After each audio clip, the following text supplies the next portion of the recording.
Welcome back to my workshop.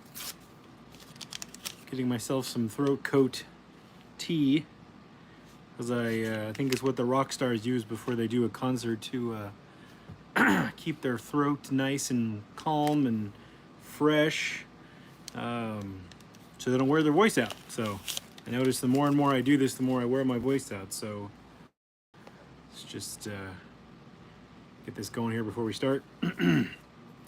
We have successfully made it on our 365-day trip around our stellar body on our organic intrasolar spaceship, otherwise known as it's been a full year on the Gregorian calendar. So here we are, January 1st, 2023. How's it going, New Future Customs? Good morning down under where you are, sir. Thanks for coming by. Thank you, by the way, if you're here now or if you're going to be here or listening in future times, to our new channel members. We have several new channel members. Thank you guys for joining. Really appreciate that and appreciate your support. And hopefully I can make it worth everyone's stay who comes here now in the future times or decides to be a member of the channel. I try to make it worth it on every level for everybody. So new year, new dioramas. I put a poll in my community tab of what you might like to see me work on next. Pretty much everybody agreed, just do a new diorama, Oilers, so here we are. I decided to actually go ahead and work on a commission I have. This is a good commission to showcase. It's not overly complex, it's not overly simple. It's within the skill sets that we've been doing on this channel now for 2 years. And some of the things you've never seen me maybe perform in the way I'm going to do them, but a lot of you know them. So you're going to get to see me do some techniques you guys maybe have tried or seen other people do with this commission. So hopefully this will be insightful to people. It's a 1/12 scale commission, but of course you can apply these techniques to any scale and any size. If you're new to my channel, all of the live streams are always relevant. None of them are time sensitive, they don't expire. The knowledge and the things that we talk about and share are always there for everybody. Thanks for being here, Fishnet Creative Studios. It's always there for everybody, and you can always go back and start from the OW Art Live #1 and watch up to now, and you'll still be learning something if you're brand new to the channel. So I try to make it as worth it for everyone as I possibly can. We're going to be working on a commission that is going to be 3 stories tall in 1/12 scale, and it's going to fit into a shelf setup, and it's meant to be sort of an alley, back alley. It's a smaller one. It's a tall one, but it's a smaller one width and depth wise. So you'll get to see how I measure out windows and door placement and a little bit of a storefront type of a thing and some brickwork and maybe some cinder block, some street. We're going to do like a full, all the basics you'd see in an urban diorama are going to happen in this, and then I'm going to do my spin on some things and incorporate what the commissioner wants in his way. I don't want to reveal that yet. I want to reveal that later because it's got a specific theme to it that I think you guys will dig, that I don't think I've seen anybody do yet, at least in the toy world. What's up, Duffman Dioramas? Thanks for being here. Thanks for all the custom emojis, by the way, channel members. You have those custom emojis you can use in the chat. And you guys do have, I believe it's every month that you've been a member, you can basically do your free member super chat. I forgot, I think it's just called a member chat. So if you guys check, and I apologize, I don't know where you click to check that, but I know there's a place you can click and you can put up a super chat for like a direct question that you don't have to pay for. You know, you get those every month as channel members if you're here on the live stream. Always, anybody, if you're watching this in the future times, you have questions, leave them below in the comments. I will answer them. And yes, Fishnet Creative, we are going to do some hot cuts. We're going to start from scratch, from a sketch. Actually, I've already done a couple of accessory things before this, but I have not started the actual diorama piece yet. So we're going to do the diorama here from scratch, and I'll incorporate the accessories later. Yeah, let me try to think if there's anything else I need to say before we get started. I don't think so. What's up, Dragon Eyes? Thanks for being here. New Future Customs, $10 super chat. Thanks, Oilers. That's very kind of you. Thank you very much, New Future Customs. Thank you for being here all the way from Australia. 10 Australian dollars. I very much appreciate that. I think you're from Australia, right? Correct me if I'm wrong, but I've seen your posts. So thank you so much for being here, and thank you for the support, man. I will keep doing everything I can to make it worth your while. Oh, one announcement. Mr. C. Mr. C is here, everybody. Mr. C 5050 on Instagram makes incredible dioramas. If you ever want to go see what he does, and he shares it all too. So just a little tip there. Check out Mr. C if you guys want to see cool medieval looking stuff that he does. So I hope to get around to making castles again someday, but my schedule, it's not going to be in the schedule for at least several months here, so we'll see. But one day I'd like to be like him, making giant castle dioramas. Oh yeah, my announcement was basically my plan for this year is to try to be a little bit more regular, even though we were fairly regular. I think I did 32 live streams last year in 52 weeks, which amounts to more than one every other week. But it was kind of like I was trying to do every week, right? But I just had some I had to skip because of stuff. Life gets in the way. It just happens. You know, that's how it goes. And until I can make this my main source of life and resources and income for my own life, I can't do all the time. Otherwise, I'd be doing it twice a week, which I hope to build up to sometime. So hopefully we'll get there this year, by the end of the year. Last year, we almost tripled our subscribers from the beginning of the year. I actually think we did triple them. So hopefully we can do that again this year. We hit 6,734 subscribers last night. So thank you guys. Thank you to all the new subscribers. I really appreciate it. And so the announcement is that basically this year what I'd like to try to do is make my streaming schedule a little bit more regular. Things come up, life comes up, but instead of doing every week and then just missing someone I have to, I want to shoot for the first, the third, and the fifth Sunday, if there's a fifth Sunday of every month, right? It's not quite every other week because there will be a fifth Sunday. I think it's 4 or 5 months this year have a fifth Sunday. So it's basically every other week plus 5 additional Sundays, right? So first, third, and fifth. And what that will do is that will allow me time to continue working on all the other content that I have for the members, additional clips of the live streams put into a meaningful short version for the folks who just don't have time to watch 3-hour live streams, and as well as catching up and working with my commissioners, working on projects I have for also produced videos so that I can put out that content for people too, because everybody seems to like all of it. I get some stuff that doesn't get very many views, and sometimes it gets tons of views, so I'm just going to try to do that, at least for the first, we'll see how the first 3 months goes, and maybe the next 3 months, or the first and second quarter. If it's working out well, I'm going to keep going with that, and then I'll just build off of that. I think that's a good plan for me. And if I have some sort of thing that gets in the way, I will let you guys know. And what I will try to do is, instead of, if I have to skip a Sunday stream on a first, third, or fifth Sunday, I will try to do it on the first, third, or fifth Saturday. So I'll still try to do it that weekend, just on a Saturday or Friday, but probably Saturday is going to be the one where I'm going to have to do it. So anyways, that is my goal. We'll see how good we can do with it.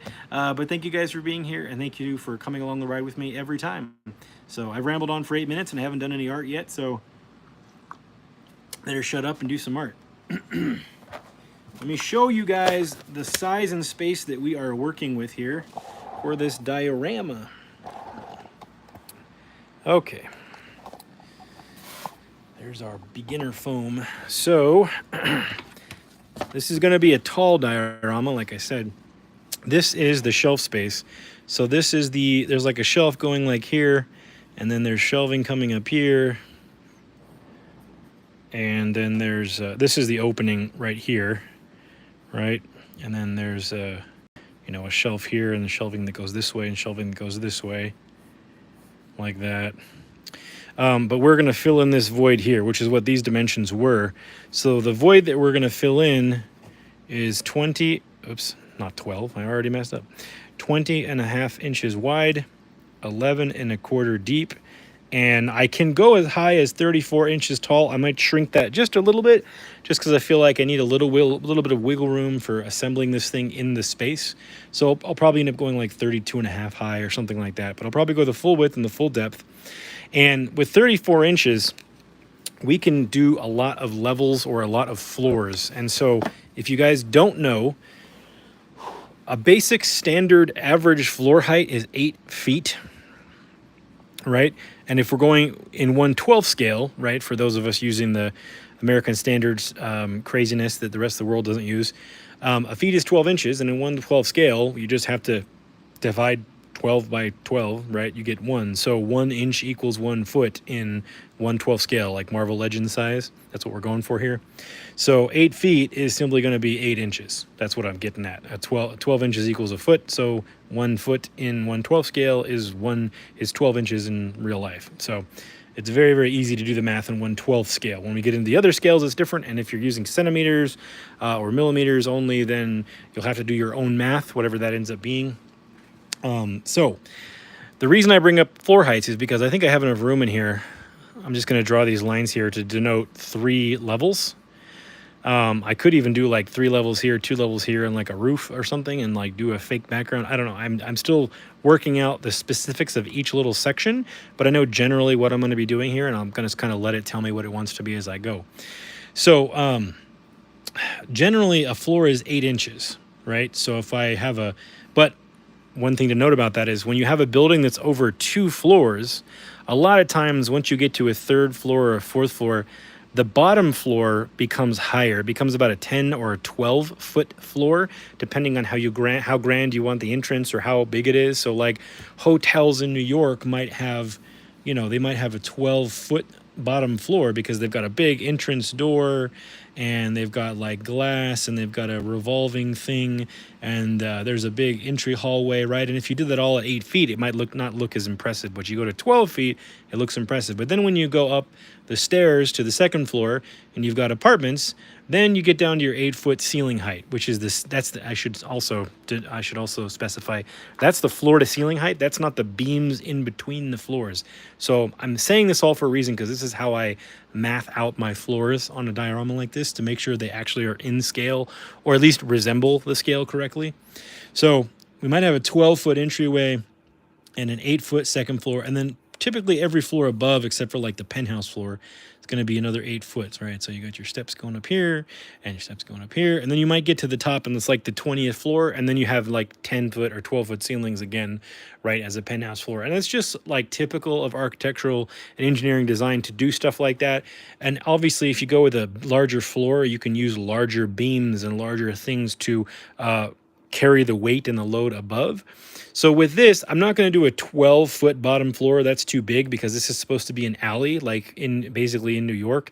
And I want these to be like little small, maybe a little shop and a little vending stall and a little cart or something that's back here in this alleyway. It's like an active alleyway where people go to hang out, go get something to eat, go to their tailor and pick up their suit that they got tailored or whatever. Something like that is the vibe I'm going for. So big and grand 12-foot ceilings is not necessarily what I want here, but I do want my bottom floor to be taller than the rest because I think it will look appropriate.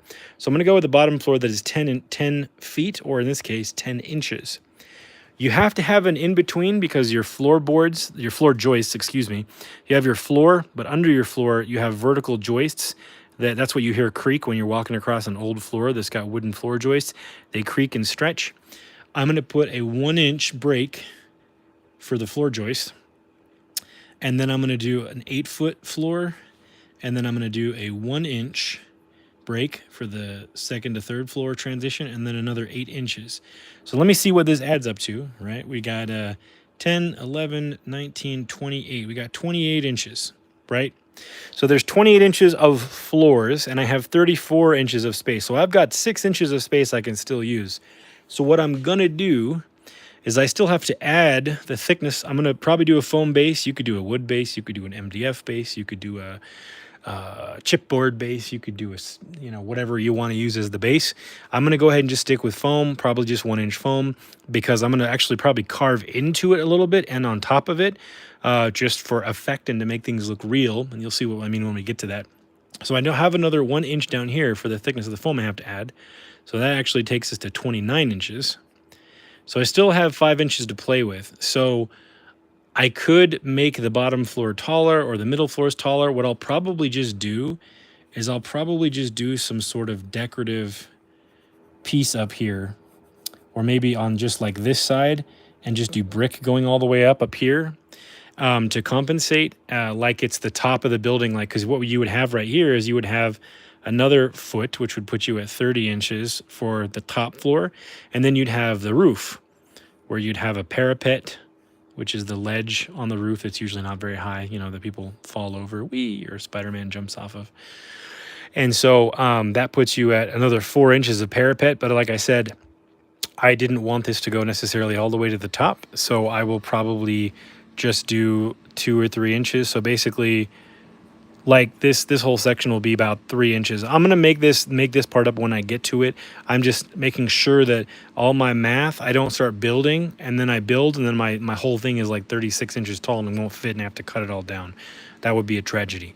So this is how I plan out something like this. I mean, I do it a little bit quicker than this in my head because I've done a lot of it, but I'm just showing it to you guys so that you can understand how my mind works and how I might plan out the math to make sure something actually fits and is the size I want it to end up as and looks correct to scale. What we'll probably do, what I'm thinking of doing, is putting some kind of storefront thing here in this little front corner. We'll see. I'm going to sketch it out on the base. I might not have enough room, but I was thinking it'd be cool to have like a little storefront and like a turn of a sidewalk here. Let me zoom in for you guys. A little turn of a sidewalk there, and then like some sidewalk here that maybe turns and goes at an angle. I was thinking that would be kind of cool and interesting, like not a perfect L shape. And this is where like you could have some tile, you know, or something end, and then this could be like the normal street right here, and then this could be, you know, you can even put like a phone booth here or something. I probably won't do that, but I was thinking it'd be kind of cool to have like a walk-up stall. Maybe that's what this could be, built out, and somebody could be selling like food right here. Sorry, I'm just kind of making this up as I go. So this is what I had in my head roughly. Some kind of food stall with like a little table, right, and like a little piece of glass, and it's open, and then you got somebody selling whatever they're making out of here. And then over here we could do like a storefront, and I'm going to do like an awning overhang right here, and then there can be like a roll-up door that's closed, maybe with like the scissor gate, and like a window here that says what they are. And then over here we could do like this side of an apartment going up on this side where there's like a window. This is on the other wall here, like a window and like a radiator. And then over here we can do like a fire escape, one here and one here, right? Fire escape there, fire escape there. Do some stairs there, and then do the ladder like over here. I know it's kind of a mess, but it works in my brain. And then over here, I was thinking like this could be, you know, there could be like a warehouse door right here, and that's why, or there could be like two metal double doors here, like it's the entrance to the back of some building that needs that access. The truck can back up and get deliveries here while people are just chilling, you know, doing whatever. And then we can do some apartment windows here, or this could be like a warehouse, and this could be a warehouse window. And then up here we could do, you know, maybe just like solid brick and like a painted sign or something. I don't know, something like that. You know, I might only even do one of these fire escape pieces and do something different. I don't know, but this is what I have in my head for this. We'll see if the base is really going to dictate if this will lay out appropriately.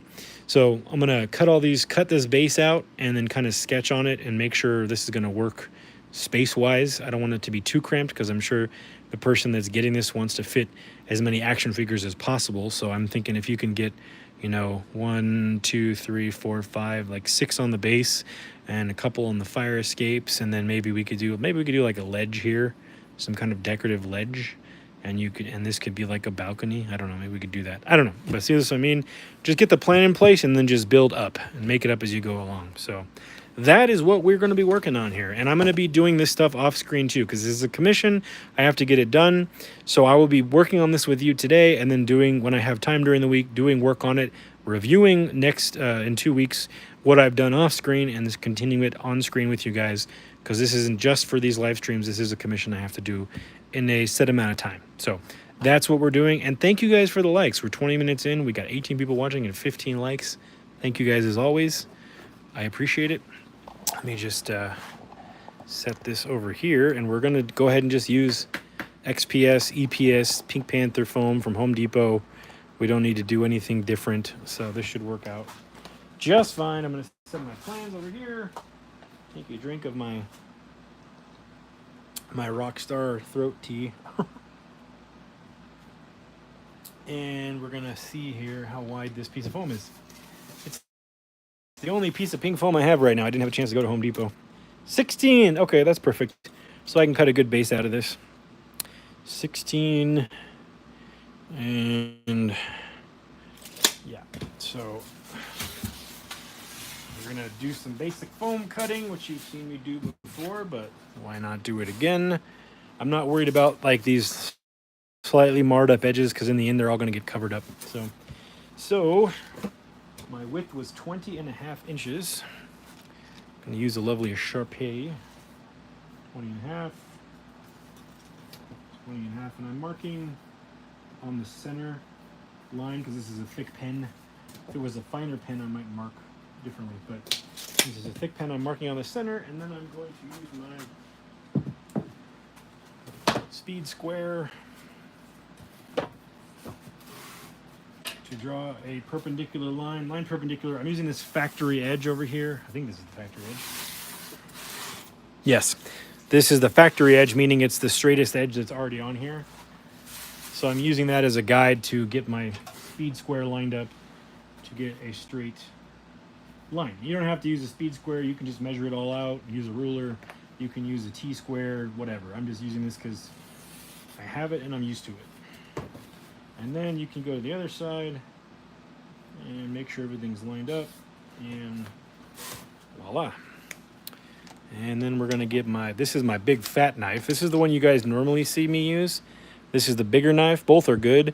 I like to use this big one because it's heavier, got a fatter blade for cutting large sections of foam like this. Now I'm gonna get out my big fat speed square, or not speed square, T-square, and cut this one. Just moving this so you can see what I'm about to do, because I am right-handed. All right. Cut this one on the black line that I just created. So this is where you want to keep your knife as perpendicular to the foam as possible, meaning not tilted this way, not tilted that way, especially for the first 3 or 4 cuts. Keep it as straight as possible. And you can do this with a big fat knife with a dull blade. Hold on, let me switch this blade.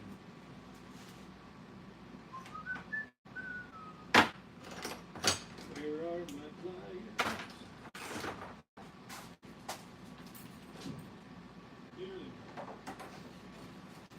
So these blades, I like these blades because you can just break them off. And you've got a new blade as long as you didn't wear it down too much. Dragging the whole blade through other materials. So let's see, is this one sharper? Yeah, that's good. Once you've gotten about a third of the way to half the way through the foam, you can take your straight edge away. Just be careful not to cut your fingers. Ta-da! Here's our straight cut with a knife. It's got a slight, very, very, very slight tilt on this end in the last 6 inches to it. I'm fine with that though. I can just sand that down. Not worried about it at all. So, got this stuff on the front. I'm just gonna tear it off. This is leftover from material from when you buy these in a 4-foot by 8-foot sheet at Home Depot, which is where I usually just go get mine. As far as if I need big sheets, if I get small sheets, I'll get on Amazon and get a little thin stuff, because that's very useful in pre-cut smaller sizes. You don't have to break down a giant sheet. But you get this piece that's curved because there's a joint, and you have to break it because this stuff is meant to go in between wall studs as insulation. So you buy a big 4x8 sheet, and you've got 2 break points in the middle, and you just go pop, pop, and then you've got your 16-inch pieces that divide up, and you can shove them in between wall studs. So that's why you end up with this, but again, I'm not worried about this or this because it's all going to get kind of taken care of as I carve my piece. So here is our piece. Let me just make sure it's actually the dimensions that I need it to be. 20.5 exactly. 20.5 plus 1/64. I'm going to sand off this little edge here. 120 grit sandpaper on a sanding block. Actually, I think this is the 80 grit. Nope, that's 120. All right. Now it's much straighter. Look at that. A little bit of sanding and I have a nice edge. Okay, so now I just want to make sure my plan is going to work. And what I do want to do is sketch my edges. Let me get a piece of foam I have over here. This is a cutoff I have. That is the 1-inch foam, and I'm just going to use this as a guide to draw an extremity line, or basically like sort of an invisible fence for myself, so that I don't build stuff over an edge that I don't want. So, meaning I'm going to line this up with this outer edge, and then I'm going to draw a line. Do the same thing back here.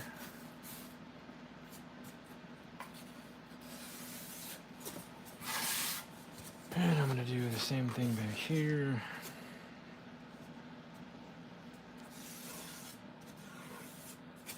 All right, so the purpose of that is now I know I'm going to be putting my back walls on top of the piece so that it fits inside that shelf is going in. And so now I know that as I put in floor stuff or ground details, I don't overlap them past this, because the sidewalls need to either get magnetized on or glued on. So that's a good practice to get into, so you don't accidentally have to cut everything apart and fix it later. So it looks like I have quite a bit of space here. It looks like a much bigger expanse than I really realized, which is good. So now I need to lay out some of my features that I drew on here, my big mess of a drawing. And I'm going to get my flat ruler. There is links below, guys, for a lot of the stuff that I'm using. If you guys need it or don't have it, or need to buy new ones, which I'm going to need a new one of these rulers soon. But these are excellent rulers to use because they are very, very flat and they are very, very precise. So, got to figure out how big I want my little stall to be here. So this is going to be the left side, excuse me, where I do my little stall. So I feel like 6 inches is a good dimension. I feel like I can get that how I want with 6 inches. That's enough space for me, I think, to create part of a stall, because this is meant to look like it just sliced through the middle of an alley. This scene, like we just cut a chunk out of it, or a scene slice, as I like to call it. And then I don't know how far out I need to make it. If I do like a back wall and then a walking area and then a front counter, probably 5 inches. These are kind of just estimates and guidelines. I'll probably change some of this as I go, but this is just going to help me plan as I build up and in and carve the street and all that junk. So, and then on this side, let's see, what did I want? I think I want to do like 2 storefronts or store backs, whatever you want to call them. I'm going to need to do, I don't need much depth for them, maybe, because I'm going to do brick above, and I want the storefronts to come out from there. So I'm going to do 1 inch space forward for the front of the fronts of these, because I'm going to need to build into it a little bit. I'm going to have depth for like putting, maybe I might even add some LEDs in this. I'll see how I feel time wise. And then I want the awning to come out like 3 inches. This is just a guide for the awning. And I'm going to need some sidewalk. So sidewalk should probably put it like 3 inches. So the awning will come out to basically the sidewalk. So that's where my sidewalk will have to go. And actually I might just fill this all in with stepping stones and then have the street end like in here. That might be kind of cool. So maybe I'll have this sidewalk just fill in. So 4 inches, 1 inch, 4 inches. Use this as a straight edge really quick. Oops, back here. front of those walls need to be. And what is my dimension in here? We're at 18 3/8 inches. So I could do a smaller storefront. Actually, maybe I'll do a storefront at an angle here. So I'll do my first storefront. I'll do a 9-inch. So we want to roll. This is where you gotta plan for the door sizes to make sure you have enough room. So I'm gonna give myself 3/4 of an inch of wall here, and then I want to have a roll-up door that is 4 feet wide, like an access drop-off door. I want a 1-inch column in between, and then a window that is 3 inches wide,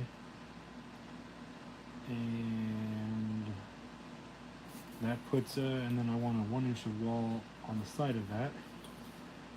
I'm basically drafting like I would when I did in high school, drafting out where I want the placements of the doors and windows. So that puts us at almost 10 inches. So that's where that's going to be. And then over here, if I want to do another storefront, and we want it to be 10 inches, let me show you. I'm just going to swing this around. So my next storefront is at 10 inches. So this is where I want the wall to end. So if you guys are understanding me, this is going to be a roll-up door. Star Marvel 76 member for 11 months, bro. Thank you so much. His member chat says, yo, we are back for some sweet, sweet diorama action. Yes, we are, bro. Thanks for being here. Thanks for sharing that. So, we've got a 4-inch wide access sort of roll-up door. This would like roll up and you'd walk into the storefront, you know, wherever they're selling carpet, hardware, whatever. And this is the window where maybe they sit behind their counter, right? So I'm just kind of planning this out mentally from a sort of a top-down perspective. So I've got 3/4 of an inch is the width of one 1/12 scale normal brick. So I've got one brick width over here, a 4-inch opening. A little bit bigger than one brick width here because that's about right. You normally want about at least a foot of column because this would be a support column to the floor above. The space for the window, which will be up here, and then 1 inch of support column on the side, and then we're going to angle it off to our next storefront. And since I needed 10 inches for that storefront, right, that's my 10-inch mark, I'm going to pretend this storefront needs to be 10 inches.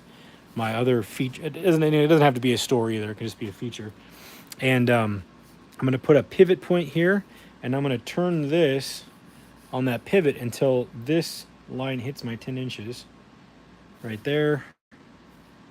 Yep. And then that's going to be my next storefront. So this is going to be at an angle. So like this is going to basically be a void back here.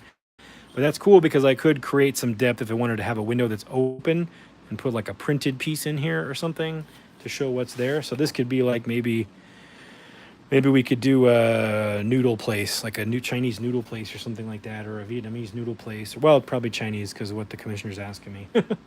So maybe we could just have it be a bar. Actually, that's a great idea. This could just be a counter, and the entrance could be like over here. So we'll go with, I'm going to go with 1.5 inches, and then this is going to be a counter and seating, and I want to be able to seat like, let's say I can seat at least 2 people, and the figures are roughly 3 inches wide. So 6 inches is 2 people, and I need space in between those people, 1/2 inch in between them, and a 1/2 inch on either side. That puts me, I'm going to go right there. So this is the width of my counter where people can chill and eat noodles. What's up, everybody? Thanks for being here. 27 people in here. My goodness. Thanks, guys. And 22 likes. I appreciate that. So this will be like my noodle bar. So we'll have the bar. I'm going to have to make some bar stools or buy some. I don't know. We'll see. We'll see. I might be able to come up with a cool design that won't take too long. Here's the noodle counter. And then maybe we can have it closed and put an advertisement, or we can have it open and make it look like somebody's prepping for the night in there or something. That'll be the noodle counter. And then we need a door over here for the entrance to the noodle restaurant for employees only. So we'll put an employees only sign on it. So I'm going to go 3/4 of an inch over, which is my brick size. And then I'm going to go 3 inches over, which is a good size, good standard door, standard exterior door size. I'm actually going to label these two: door, counter, and my terrible handwriting, just so I don't cut things wrong later on other pieces. window, roll up. And then we'll do brick, and then above this is where we'll start adding maybe apartment features and different things. So let's see where we're at here.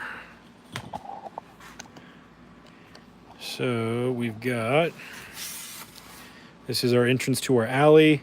I'm gonna need some street stuff. So this is where, this is a roll up. So this is where deliveries would come through here. So I'm just gonna do a sketch here, or not do a sketch, but sketch out some lines. Center of my roll up here, and I'm just thinking to back up. This is how they design alleys and some access in some areas in big cities, is they make sure that you have enough truck for like, or enough clearance for a small pickup truck or a delivery vehicle, or even somebody on a bike to back up and drop something off. So I'm thinking if we have it cut through to here, that could be the center of our street. And street is normally pretty wide. Street a single lane street, I think, is like, our single lane of street is 10 feet, I think. So if we go 10's too much, so we'll go 8. We'll go 8 feet. We'll make it a smaller back alley street here. And then how far off the side is this? That's 2 3/8. So I'm going to carry my sidewalk around, and maybe we'll have it curve and come around here. So I'm going to go 2 3/8 right here, little mark. Draw a little line, just plotting out the sidewalk here. And then we go. So if I just keep going here with this line, 2 3/8 off of this, so that it's a consistent width, which it doesn't have to be, you know.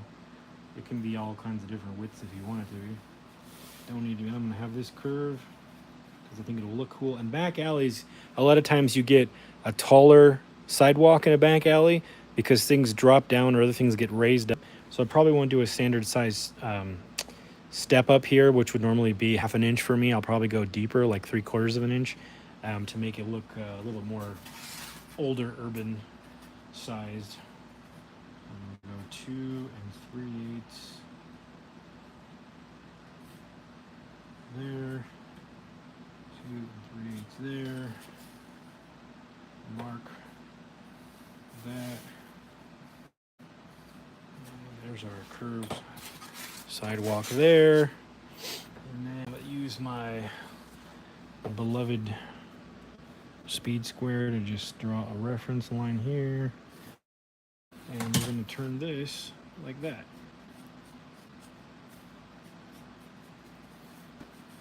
Alright, and then maybe out here we'll do some street curb division split in the concrete. I'm just drawing this for reference for you guys. Do some curve split, whatever. The break in the curb, so that it has expansion and contraction break. I couldn't think of what it was called. And then generally, like as a basic rule, every 4 inches you would have a break in the street. But I'm going to put other features in there too, so I'm just going to go roughly every 4 inches here. And then I'm going to split the curb at the separate, the middle divisions in between my break points. 4 inches. And I'll probably just throw some weird shapes in there too, like as they were laying the concrete, they realized, oh, we don't, you know, they didn't plan out perfectly, so like do a break here, like a weird angle, right? Something like that. And I'll probably do a repaired piece of concrete over here too, like there's a chunk they had to cut out, you know, because they had to get access to a sewer line or something. So I'll probably tear out a chunk and put in a chunk that has a different texture. And we'll do a break here, and we'll probably do a break here, and another one here, and then another break here, and here. Something like that. I'll probably change this as I go. That's roughly what's in my head. And if we see the thing about doing complex shapes on the bottom too, and not just sticking with like 90-degree angles, when I layer this up, like if you can imagine, this triangular shape, this isosceles right triangle or right triangle thing that's happening here. As I build this up to my 10-inch floor height, I'll have a parapet area where I can add a feature for a figure to stand on, and I can have the ladder from the fire escape to go down on top of this parapet, right? So it's not just going into nothing. Like there's almost like some intentional planning here, like somebody actually planned this out to work appropriately, and this could be a lived-in area. So, and people could like actually escape during a fire safely, and trust as we layer it up, it'll add more interest to the piece rather than just being a bunch of right angles with nice texture on them. We'll have a bunch of features that are incidental that look like somebody built a building and then built a building part next to that, and then cut out a thing and put a shop there, and then added this and cut that away and put this, and like an actual city has been developing over the course of decades. So that's the look we're going for with this piece here, especially in an alley where this is supposed to be. So here is my other side here. This is 3 inches out from there. Go 3 inches out from there. And do the sidewalk on the other side. And then over here, I want this to look like you could kind of drive down and stop and unload things on, like, the truck could back up, you could put a ramp down, somebody could be wheeling stuff down on a dolly. So I think double doors right here would be really cool. So this is almost 8 inches. So let's see, double doors would be 6. So if we go 1 inch over and we go to 7, this could be double doors, like double metal access doors, where they've got the big heavy things, and we could put handles and a chain wrapped around them or something like that. We can make a little mini lock, something like that. And so since this ends right here, I'm going to actually bring this street over here, or this line, excuse me. Nouns are failing me. Right there.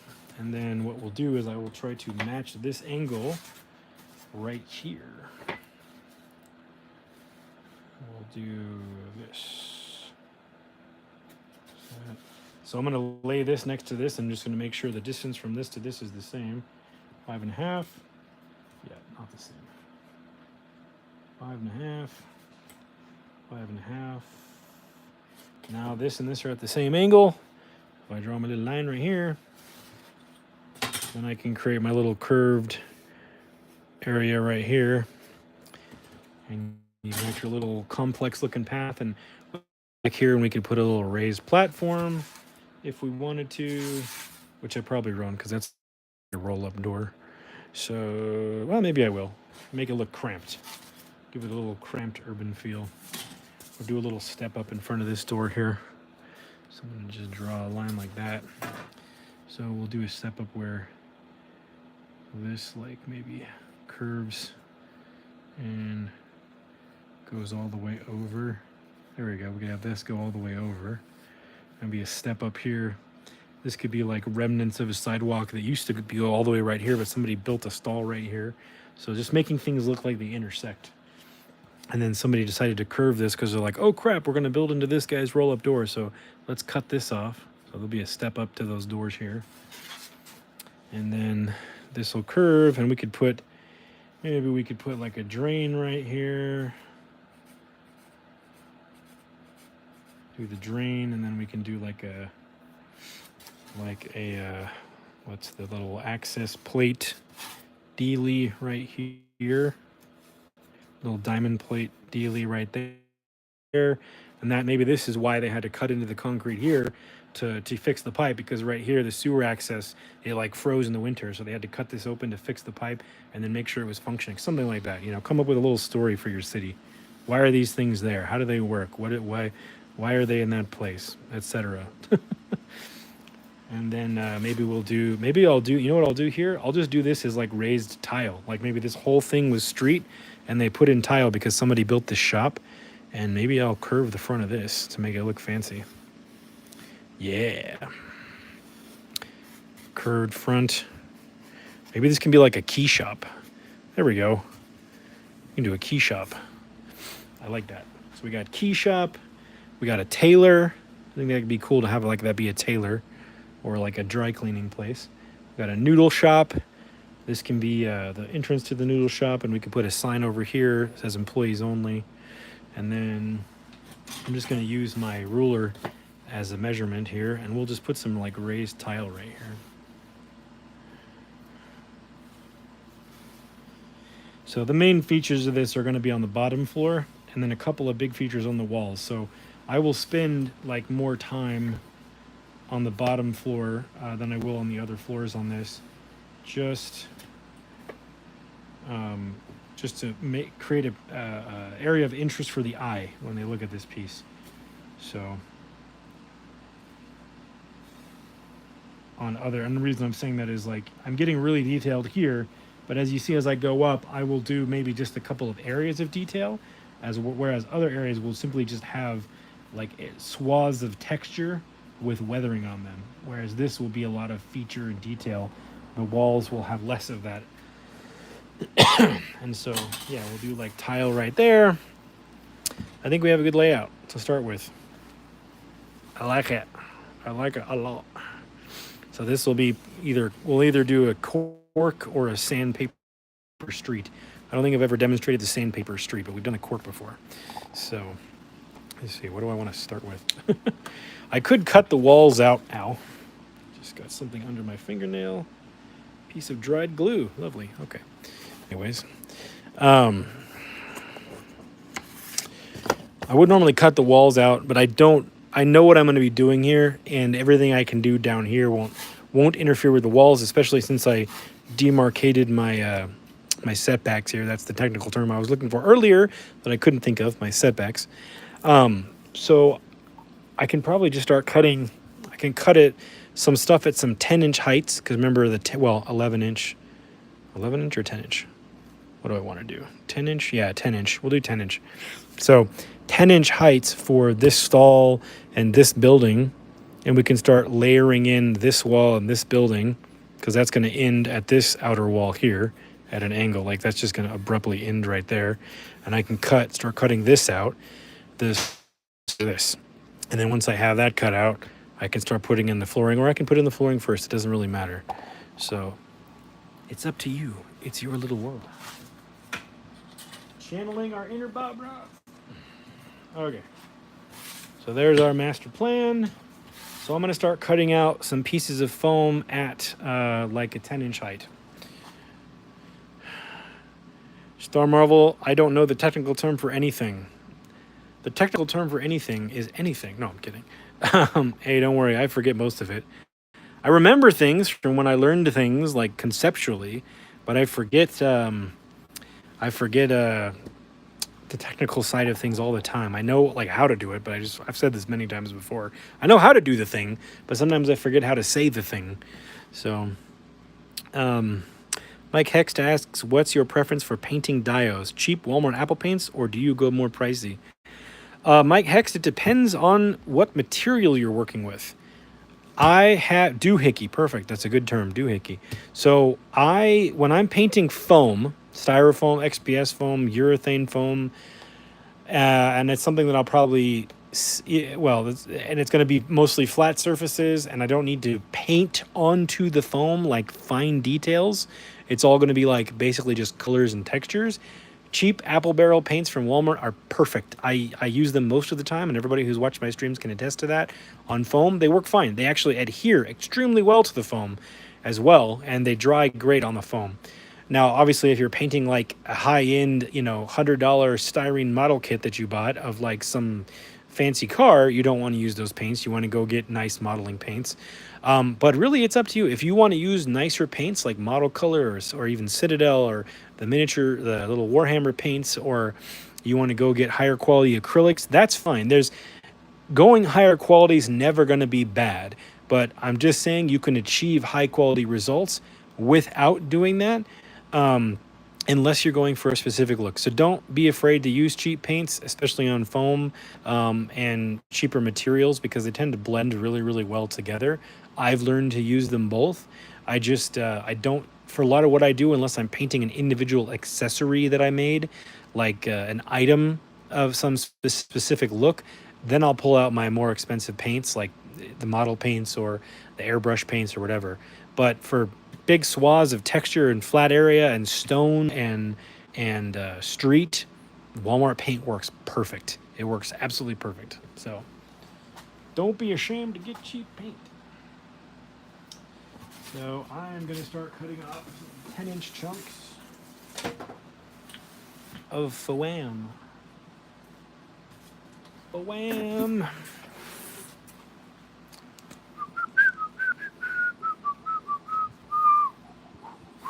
Well, sounds like you're doing it right then, sir. Okay. 10, or, well, not right. You know, there isn't any, I always say there isn't necessarily a right way. There's just multiple ways, but I will tell you, you're not doing it wrong. Let me put it that way. Based on my experience, which is arguably less than most.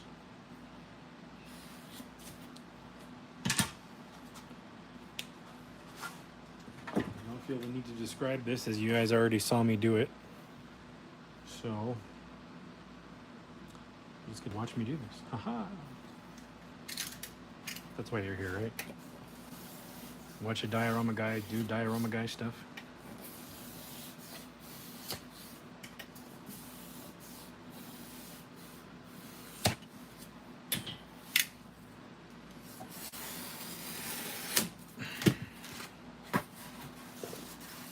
Do another one. I'm just going to use this as a guide, just to make my line. Not for the cut, but for the line. For the cut.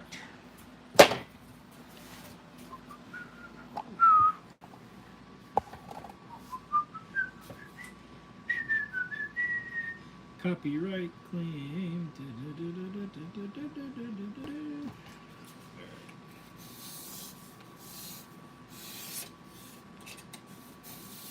Another reason I like these rollers is they have cork lining on the bottom, which makes them not really slip on foam much, especially when you put weight on them. They're not going to move. Like, I'm actually putting just some medium pressure, and I cannot pull this out from under my hands.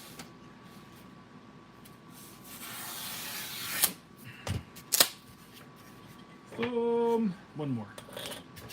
Uno más. Uno más, por favor.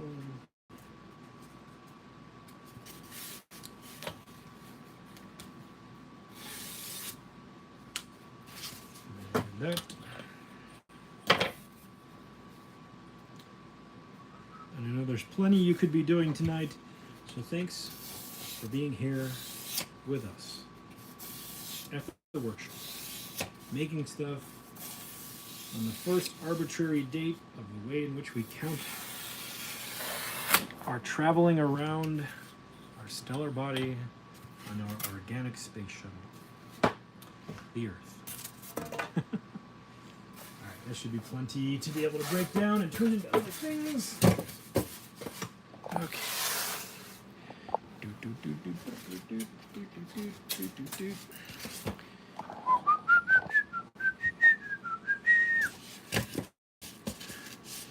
All right. As we see, we got slightly different heights on these.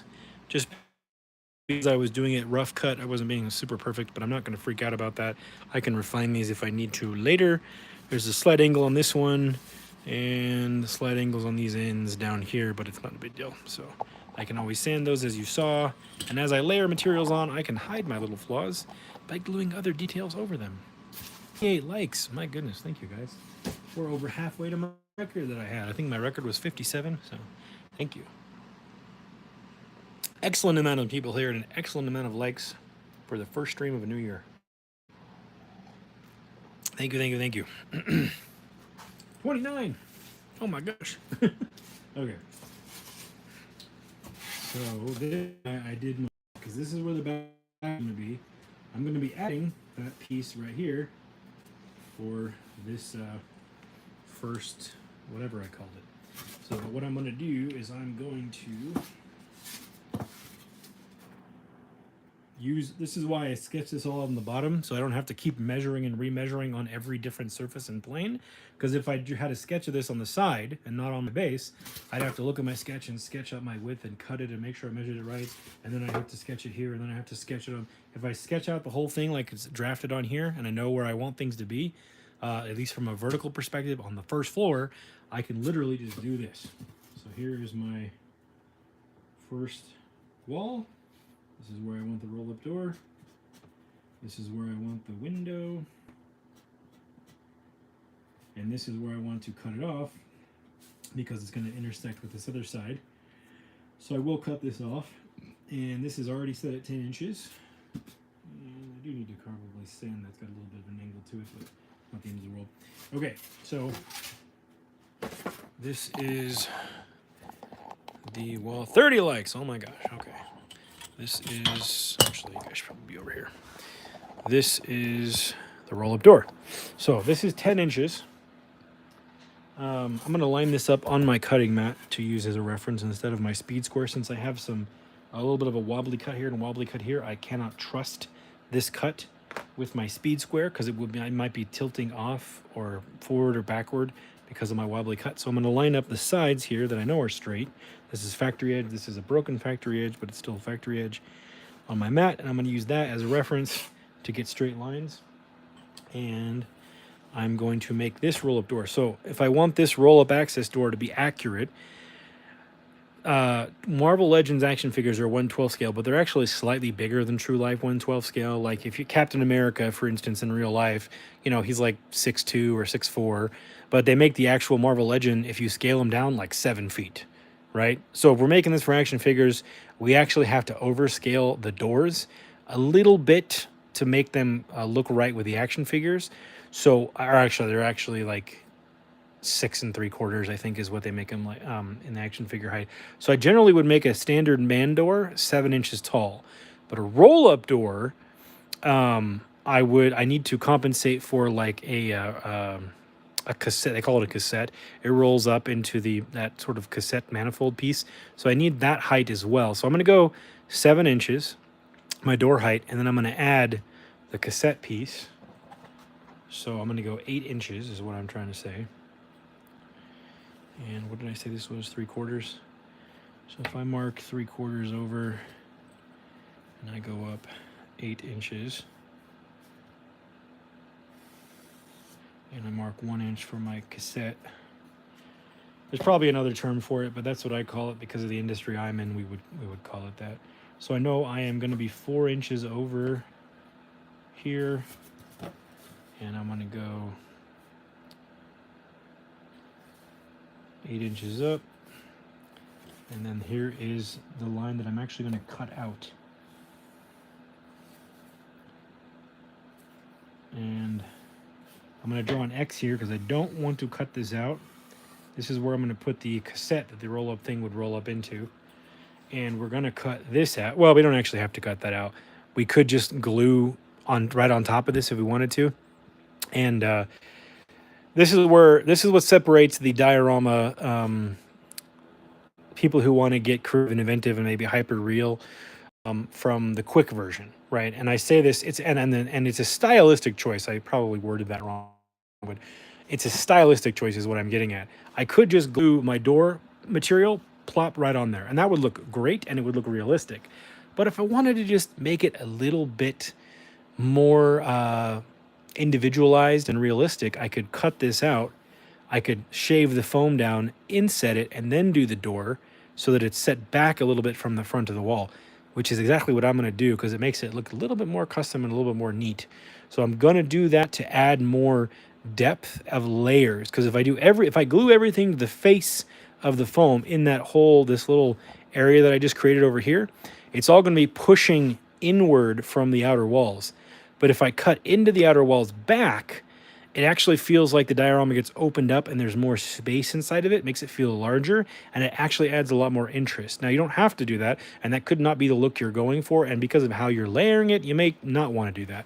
But this is just simply, I'm explaining this for a reason because it's a stylistic choice, and this is what kind of can separate to the discerning eye, something that took more time and might look more real from something that took less time and might be more time friendly, I guess. I don't know how to say it, but it's just it's a stylistic choice you can make to make it look one way or the other. I prefer when I can. If it's just a few more minutes to do an extra step to add more detail, to add more depth, I'd rather do it, is what I'm getting at, basically. If you don't want to do it, that's fine too. I've done plenty where I've just glued it right on and it looks great. Actually, Plastic Action owns one of the dioramas that I made that I did that way. It's the back of a storefront. That's usually how it is. If you have a roll-up door facing a certain way, it would be mounted to the outside of a wall. Otherwise, it would be mounted to the inside facing in, and that's how I'm going to make this one look. So, sorry, I'm kind of thinking about how to explain this as I'm saying it. Okay. Relining this up, and then we're going to do our window. And so window heights are important too, because when you're walking through a space and you're 6 foot tall, your window is not going to be shorter than you, the top of your window, right? The top of the window is going to be at least at the top of your head, if not higher usually, right? Or close to it, unless you're like in a bathroom where the window might be lower. But this window I want to be maybe, you could do it at the 7-inch height, right? Or you could do it at the 8-inch height. I think I might do it at the 8-inch height. And this one I might grab my speed square for. And I'm going to measure, I have 1 inch over, and I think I did this, what is that, 3 inches? This window is 3 inches. Do a 3-inch wide window. And we'll do a taller window here. Oh, bottoms of windows as well. If you're in a home and you got a tall window in a home, the bottom of the window is going to be somewhere around 20 inches up to 24 inches up for the sill plate. That's generally in a house with a large picture window. But if you go to like a store or a shop or a normal house window, you're going to be about 36 to 40 inches up, which is between 3 and 4 feet off the ground. So that's where I'm going to put this one. I'm going to put this one, since I have a measurement here and here, I can use my speed square. So I'm going to go, we'll go 3 1/4 off the ground.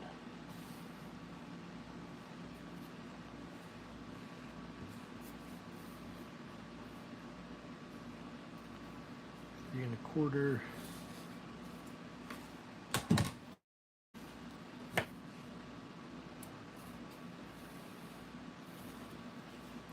All right, and then now what I'll do is I'll put maybe like a panes in here. Let's see. Let me just mark this really quick.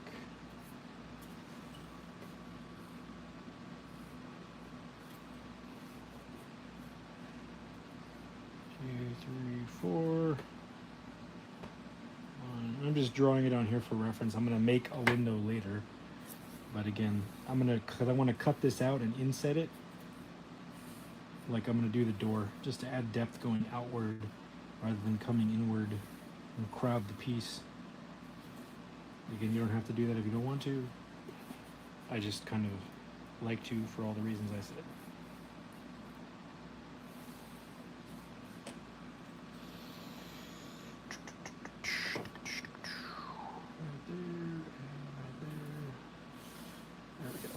Perfectly straight on that side. Okay, so I will cut this out and inset this, and I could put some backing on this to make it faded, and I could put a silhouette of a dude back there and like put a light back there and have it glow through or something like that. So, and this is where I want to cut this piece off.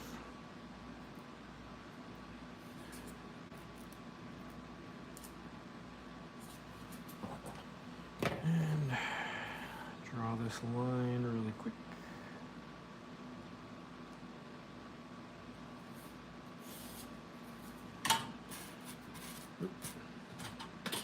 Of course that line's not straight. There we go. Okay. Let's just take a look at this before we proceed. Make sure visually it's going to be pleasing. So there is that. Whoops. Of course you can't see it. Whoops. Hello. There's my workshop. Okay. There we go. There's our little baby world coming to life. Hello, father. No.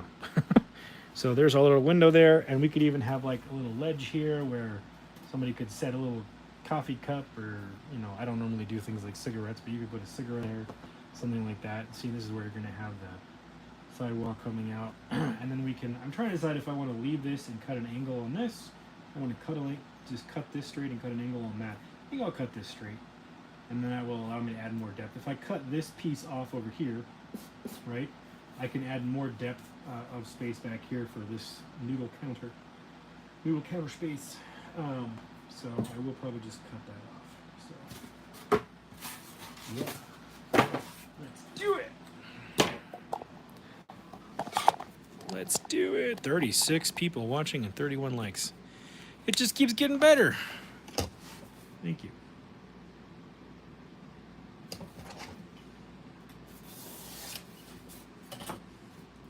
It's a pretty deep cut.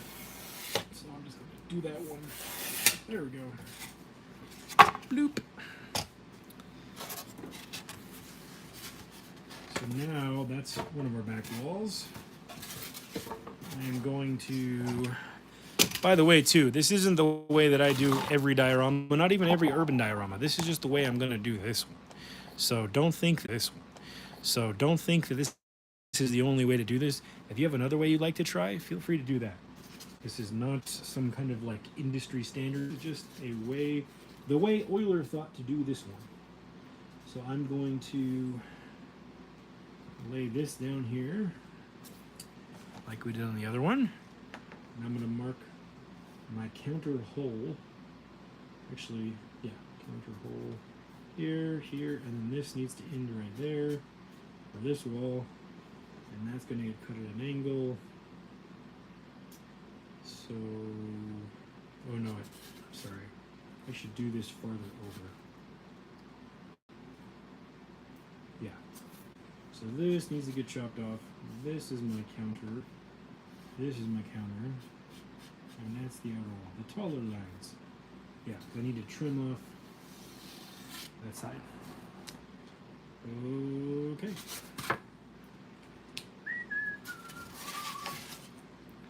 There's that. And we'll do this. I'm going to cut this one off just right now.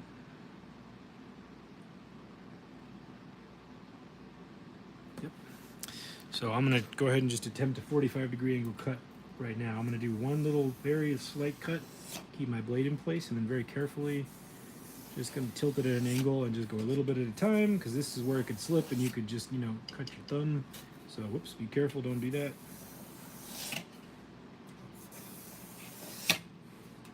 And it's okay if it's a little more than 45 or a little bit less. We can always sand it down.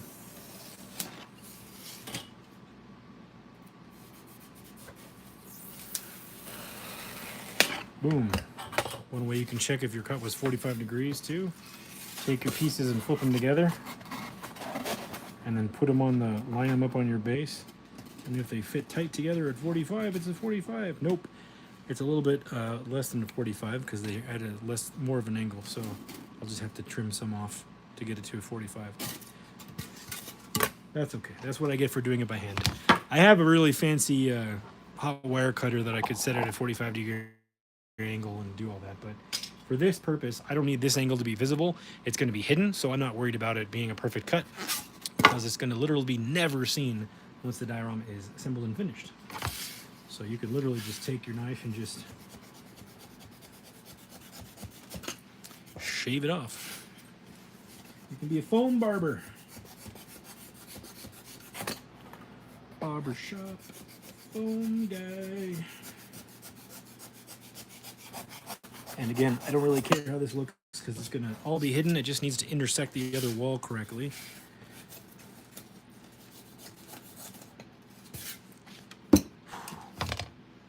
And we'll get some of this.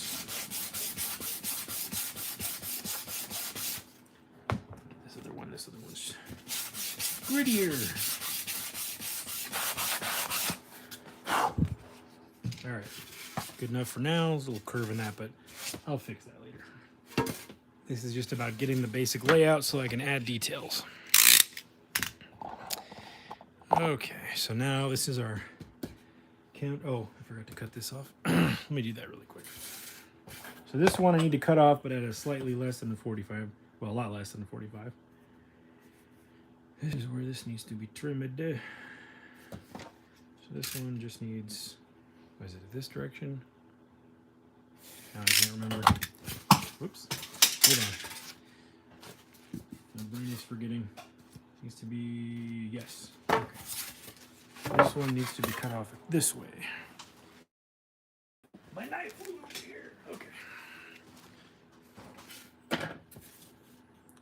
This one needs to be cut off that way.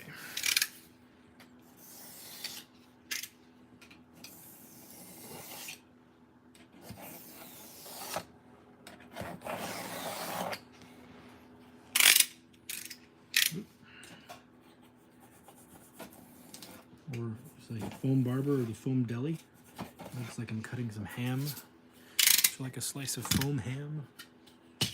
Okay. This is my counter. And I'm gonna make it the same height as my shop counter right here. So let's see what that is. I think it's like 42 inches. Oh no, higher. Ooh, 40, 45, 46 inches no, 45 inches. See that? I have it higher because if it's lower, it hurts my neck too much. I built this table higher. 45 inches. Okay. The 45 inches is just under 4 feet. So I'll say 3 3/4 inches because I'm going to have people sitting here. So 3 3/4 inches.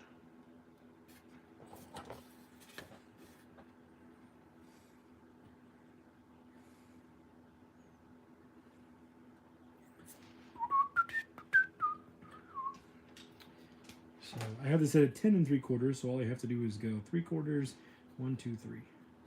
There's my 3 3/4. Actually, I don't know. I'm measuring counter height right now. I need top of window height. So if that's our counter height, I'm gonna go. And then we said on the other one, 7 inches was the top. I'm gonna go 8 inches for the top of the opening of our noodle house here. That's what I really need. Well, I need both, technically. But I need it all. Just eyeballed that one.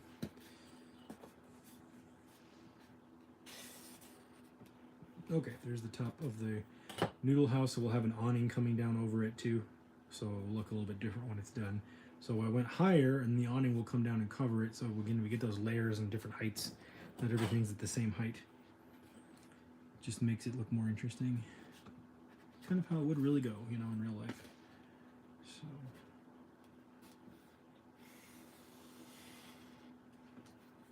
So, okay, this is our counter height. So, what I'll probably do is cut out this whole thing, cut this off, and glue that back in because it'll be faster, easier, and cleaner than trying to just cut out this square on its own, which you can do with a plunge cutter or a sharp knife very slowly, but I found it's easier with a hot wire cutter to just cut out the whole thing, cut this out, remove that, and glue that back in place. And we'll probably put some kind of wood panel detailing here and the counter coming out. Maybe we'll stain it even or paint it. I don't know. We'll see. Yeah, let me pin this together. Make sure it's looking like I'm thinking it's going to look. Looking like I'm thinking it's going to looking. 37 people and 35 likes. My goodness. It just don't stop. Okay. Here's our first little wall. You guys can't see that. Okay, try that again. First little wall.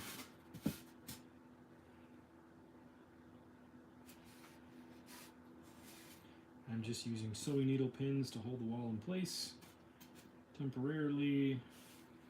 I figured this out a long time ago. I'm sure other people do this too, but This is one of those things I was very happy I discovered on my own. I was like, what can I use to hold this stuff together temporarily while I plan it? Because I found myself constantly needing to just hold things in place.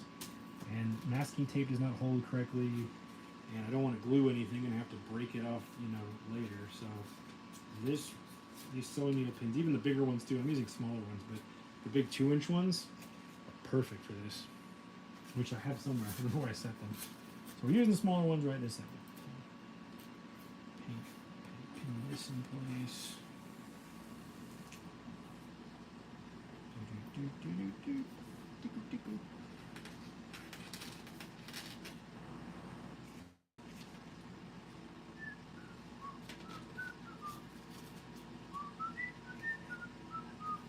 Okay, there's our first little thing. So that's where it'll be our tailor shop or whatever. And there's our noodle shop. New Future Customs. I bought like 200 pins after seeing you do it. Such a good idea. Awesome. I am influencing. So yeah, there we go. There's our little noodle hut.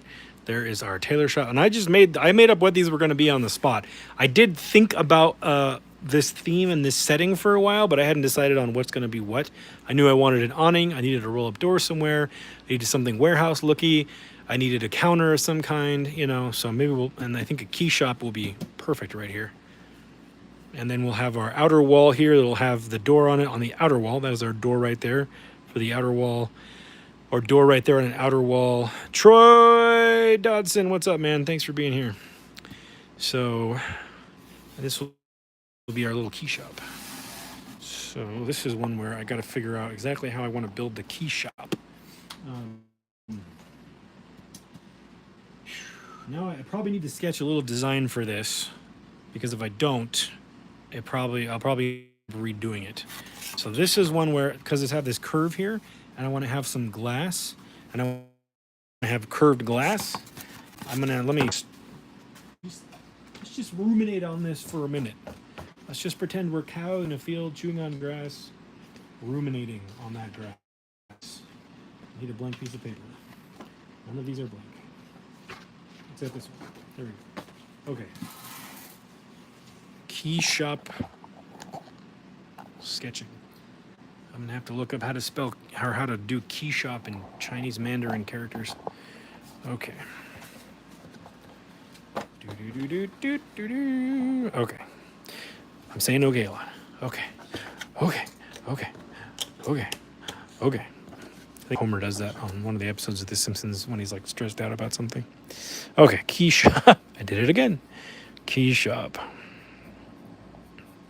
There's my little curve. So if we come up here and we come over here and we do our little thing there, and then we do the little thing there, and there's this. I don't know why, but the colors green and silver are sticking out to me with gold details. So I'm thinking green and silver are going to be our key shop colors. And then we'll do this. And maybe we'll do like a drive-up window or something. Or like a little sliding window or something here. Not probably won't make it actually slide because it's going to be enclosed. I mean, I guess I could make it so somebody could stand inside of it, but we'll see. We'll see. Every time you add a detail, you add time and you add expense. And I got to stop being in the habit of giving away $10,000 dioramas for $200. Even though I like to. I don't like to send out work that I don't think I could have done more on. So, and then maybe we'll do a little roof up here. Why not? In the key hut. This can be a roof up here. And like this will be textured. We can even do like a little HVAC unit here on the roof. A little fan unit so the key guy doesn't get overheated in the New York summer. We can do our little cord or whatever, or tubes going down for whatever those things are. I can't think of the word. Do a little sill piece right here. You'd be surprised how fast this will go once we start on it. As this is why I wanted to plan this out, because now that I'm doing this, I don't think I want to build this out of foam. I think I want to build it out of PVC and styrene and even some balsa wood. Or even popsicle sticks. So I want to do framing paneling down here. This is what I had in my head here as I was doing this. And this is going to be green, and this is going to be green, and this is going to be silver. I'm just up as I go here. I'm just trying to go from memory. The key shops I've been to in my area. We'll do like a thing around here. It'll have like gold writing like Mr. Awesome's key shop of amazing awesomeness or something. And we'll do an opening here. No, we'll do the slider here. Stick with that. And then I'm going to do the round window here with the framing piece here. So this is going to be the window. It's going to go around. And then this will go around. And we'll have a counter in here with shelves on it. And I figure maybe I don't know what I'm going to do for keys. Maybe I'll print pictures for keys. We'll just cheat and do some pictures. And we'll do paneling around the front like this. Yeah, like that. And then we'll do, this will be green. And then we'll have like a sign that says like how much it costs somewhere. Okay, yeah, I'm going to build this out of a different material. I will probably build that. You know what I'll probably do is I'll probably build this separately and film it, and then I'll release that as a separate video for people to watch. And I'll make sure it's very nice and detailed for everybody, so I can literally just take it out of the diorama and place it. I'm thinking about it. I will make this whole piece separately. I'll film it. I'll release that as a video. And then this whole cup can be taken out of the diorama, and this is like all tile here, and there's like an edge here. And if the commissioner doesn't want it, doesn't want to use it, he can take it out and have a wider area and put it back in. Yeah, that's what I'm going to do. 43 likes. Oh my goodness. You guys are amazing. This is a good way to start the year. Thank you. Okay. So, probably want to start cutting outer walls, but I don't have big enough pieces. I want to cut the outer walls since they're going to be like 32 inches high. What's up, Jurassic Jesse? Thanks for coming by, man. So thanks for being here. I appreciate it. And thank you. So we'll be putting in some outer walls here, and I'll probably cut those off screen. It's the same way I just did it, but I am going to cut single pieces that are... what did I say? Single pieces that are 29, 30... What did I say? 29, 32 inches tall. So... single pieces that are 32 inches tall. And as I said, actually, this is my last big piece of pink foam. I got to go to Home Depot on my way home and pick some up tonight if they're open. I know it's New Year's Day, so they might not be open. But anyways, I'll get some. And I'll cut 3 big outer walls, the back wall and the side walls. And we'll probably build on that in the next live stream. And what I'll probably have ready, by the way, before you come onto the next live stream in 2 weeks, is I will probably have a lot of this stuff sketched out on these outer walls, and maybe even one or two sections done, since I'm going to actually be repeating a lot of the same techniques. So like, we're going to do like, one of these walls is going to be like all the same brick, right? So you don't need to see me do the brick on the whole wall, but on one big chunk of the wall. So probably something like that is what I'll do, and we'll build this key shop separately. But for now, let's keep going on this area. This is why I kind of got to start with a sketch and build off of that to see how things need to layer, so that everything, I don't do something too soon or too late, and things will fit together as we go. So, yes. Thanks for being here. Thanks for helping me with that. You guys are awesome. So, let's do some sidewalky stuff. So... I said I wanted to make this taller, and normally I do about a 1/2 inch for a sidewalk, a standard sidewalk. I mean, a standard comfortable walk on and step off sidewalk, but this is going to be like a sort of a rougher looking back alley. So I will probably do this because the thickness of the cork, if I do a cork street, is about 1/8 of an inch to 1/4 of an inch, and I want it to go above that, at least a 1/2 inch, so 5/8 of an inch, plus 1/4 of an inch is 7/8 of an inch. So we're going to go like 7/8 of an inch on the height of this. And what did I say the width of this was? 2 3/8. So I need to make a long piece that is 2 3/8. Well, what's the center width here?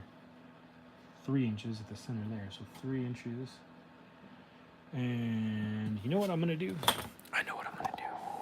I'm going to do something crazy. I'm going to make a template. Templates are amazing. Because this is it's got 2 compound curves here going.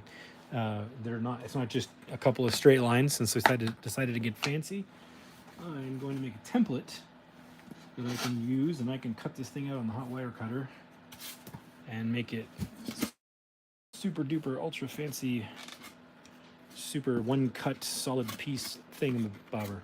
I don't know what I'm saying. Well, I do know what I'm saying. You don't know what I'm saying. I know what I'm saying. Okay, there is that. And I'm going to set these aside, and we're going to make a template out of this. So I need to go get some paper that's thinner that I can see through. Actually, I think I have some vellum over here. Hold on, where's my vellum? Where did you go, vellum? I think it's over here. Hello, vellum. Vellum, vellum, vellum. Where did my vellum go? Oh, I know where it is. It is in a clear crate somewhere. Hold on. Right down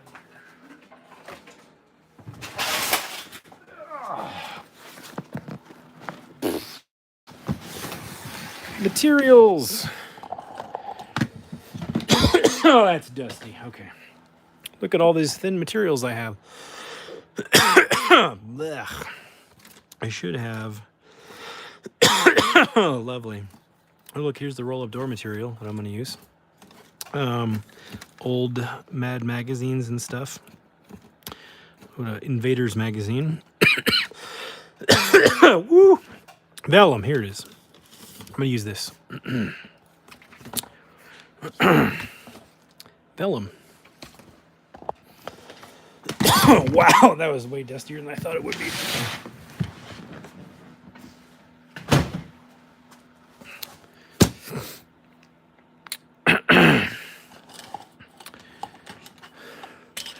Jurassic Jesse, that would be an excellent idea. I just sort of burped a little bit there. Sorry, guys.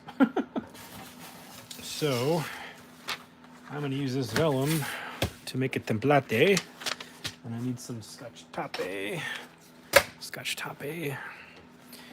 It's fun to mispronounce words. Or annoying. Whatever you fancy. Oh, wow. Look at that.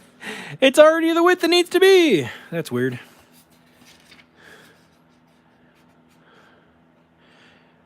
Hey, Masterpiece. Thanks for being here, man. I'm glad you were able to make it. Okay. Gonna make a template. Where are my scissors? There they are. Okay. Just gonna sketch a quick old line. Excuse me.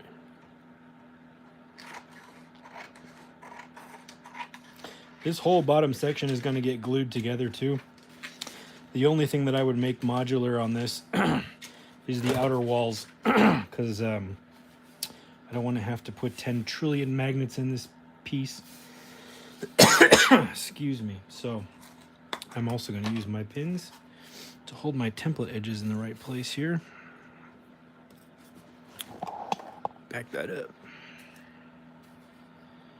So all of this is going to get glued down. If I needed to make these things magnetic, like all of these walls we already cut and all this stuff, I would actually be doing a little bit different planning, because I would need to make sure edges lined up a little bit tighter without glue.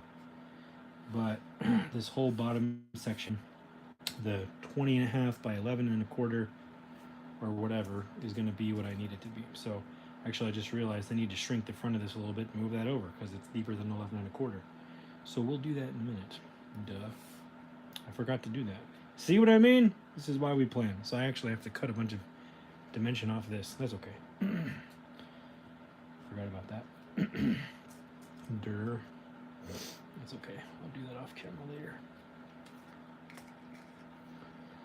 Okay.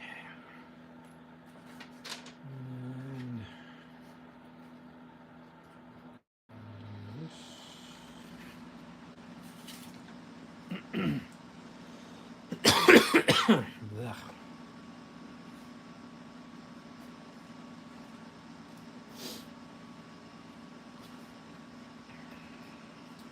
Okay. Get some Scotch tape. Just tape some of this together here.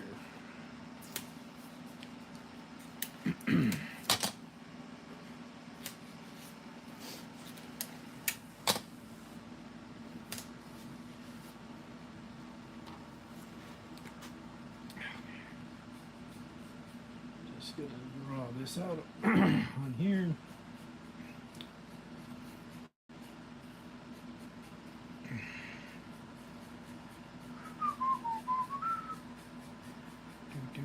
So I'm actually probably gonna have to cut this whole chunk off and move the key shop over.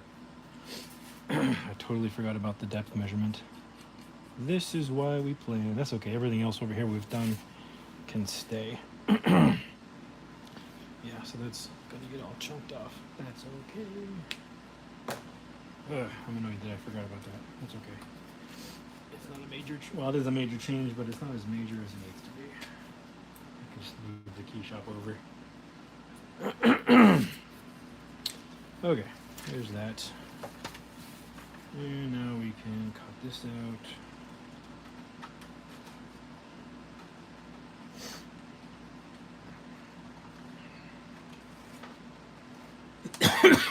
Excuse me. That was way dusty.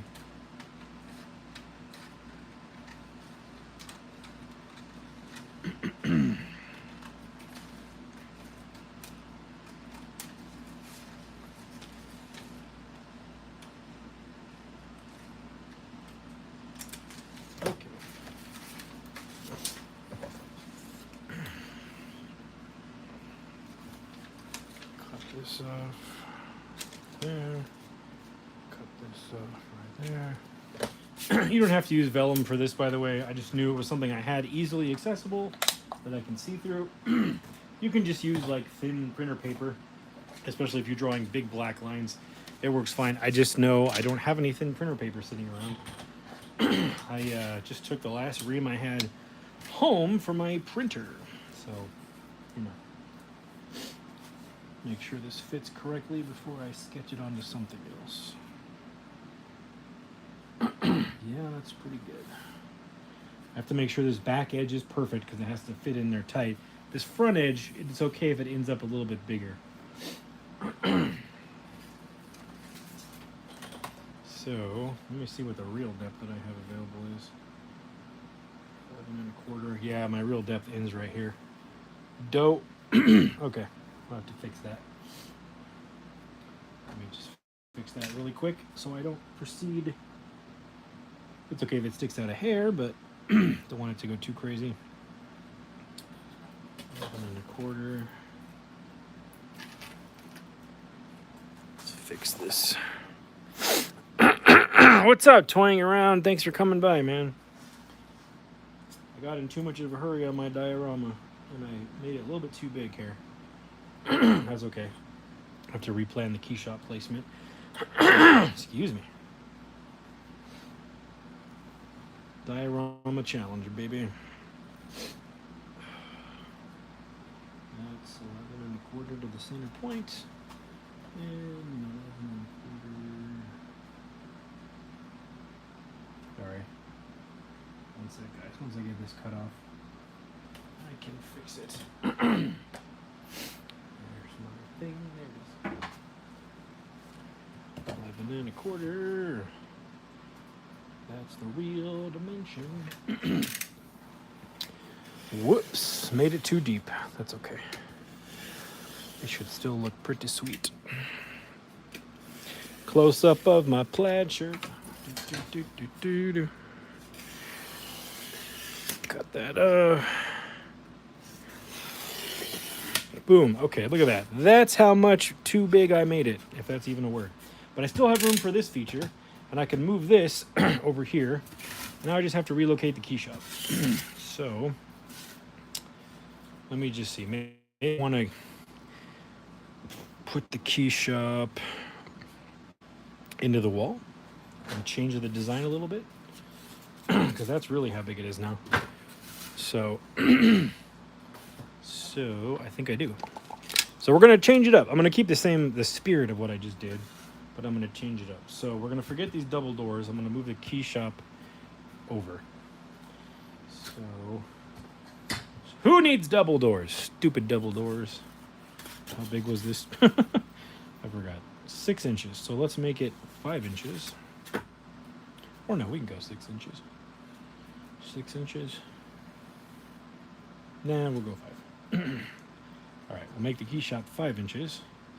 And it was 5 inches out. So let's go 4.5 inches out. Let's shrink it a little bit. 4.5 inches out. 5 inches. Beep. All right, this is our new key shop placement. And we could still do a single door back here and like hide it back here. So we have 4 inches, so I can go a 1/2 inch in and just sketch a new plot for the door. It's getting messy back here. Okay, so no double door. We'll do a single door right here. Maybe we'll do like an inset door in this wall. Excuse me. And we'll have steps graduating up to it. Like there's one, another one, and then we'll go up near the doorway. And we'll put the key shop right there. So our alley is just a little shallower, but we still got all the same features. And then maybe I'll do the tile so it like goes out here, and then we'll just copy this angle here, do the tile like this, right here, in this space.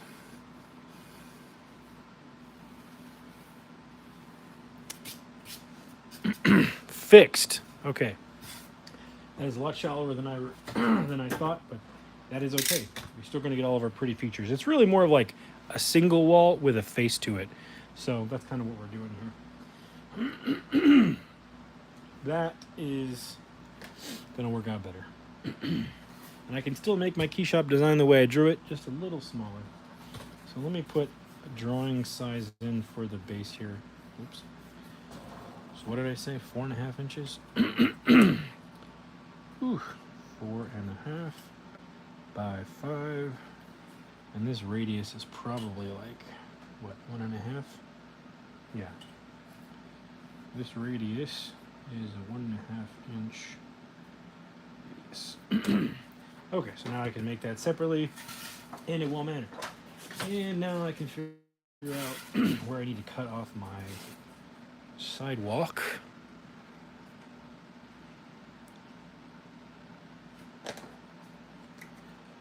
Right there. Okay. That's okay. At least I didn't waste a bunch of time gluing stuff down that I had to cut off. This is why we plan. Real-time, oopsie-days, real-time happy accidents. Okay, so now I'm going to use this template to cut off my base piece for my sidewalk. So I can set all this aside really quick. And I will probably just cut it out of the piece it just cut off. How's that? Take that, Diorama mistakes. Yep, if I can get it how I want. I don't want, these are a little indented on this side from the heat. The way they do it, I don't want any of those in my concrete. So can I get it? Kind of.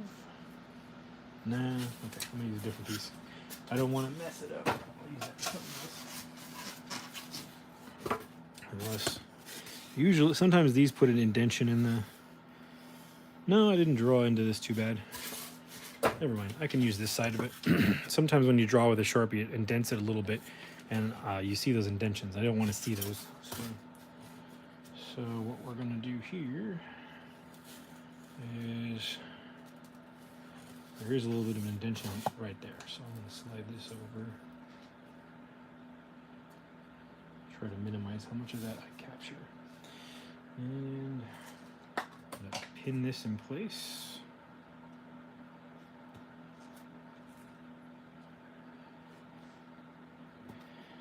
And trace the outer edge of my template. And then I can cut on that line or inside of that line. And in this case, I'll probably have to cut inside the line on the back side so it's not too big in our outer walls. Okay. It matters too when you're drawing a thick line. If you cut on the line, outside the line, or inside the line, your dimensions can really shrink or grow. So if I cut inside the line or as close to it as I can get, especially on the back sides here, so it sits up against my walls correctly, that is ideal. And I'm going to put this aside because I may need that for something else later, who knows. So this is where I'm going to bust out my new fancy hot wire cutter.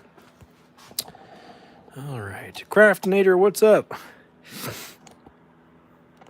Okay, guys, I finally broke down and got a fancy hot wire cutter. I still love my hot wire foam factory and I still use it, but I got this so I could do a little bit more complex stuff a little bit quicker. I got one of those Hercules ones. I've been looking at this for years. I just didn't bother because I was so used to my hot wire foam factory. But I still will use that for a lot of, especially large straight cuts. I will be using that. It's going to be more for fine scroll saw type cuts, angled cuts, and when I need to cut faster, this has variable amps, so I can change the amount of heat that I am using. So let me just plug this guy in, and this has like hot. Watch this. You can see how hot it gets. It actually bends the wire. So when I turn it on, watch the wire bend. You can see. Can you see it? Right there. Let me see. What if I do? Excuse me. What if I do that? There you go. Watch the wire bend. See it bend? And if I put it on the hotter setting, it'll bend even more. So what you want to do with this one, because it's got variable temperature and amps and voltage and whatnot, you want to make sure that the wire is nice and taut. So this has this cool thing where it has a wire feeder. A nice little thing where you can loosen this and tighten up your spool of wire. It goes through this, and so you can see this drop as I tighten it. Though you can't, because my camera is below it. There you go. So you can loosen this, and this got this wire spool. You can see as I turn this, this actually drops. Right, so I actually, because the wire is going to bend and relax as it heats up, I'm going to over tighten it, and then I'm going to tighten down the bolt. Right, got a little hot wire cutter guitar here, and then when I turn it on, it won't warp as much. It'll actually relax straight, which is what it did. And that's on a very high setting too down here. I've got this on 5. Actually, I normally, with this thing, I found that most cuts I can do just fine on 3, and the wire won't warp as hard. It's not as hot. But as you turn it up, the wire will start to relax more. So that's something to be aware of. If your wire is too relaxed, because your amps or voltage are too high, then your cut will wibble wobble. So you want to always have a taut wire. That's something I learned very quickly with this tool here. So I want a fairly taut wire. I'm going to cut on 3. See how that goes. And I'll put it on the first setting. If I need to turn it up, I will turn it up. Let me just position this so this is a cinematically interesting angle for you guys. There we go.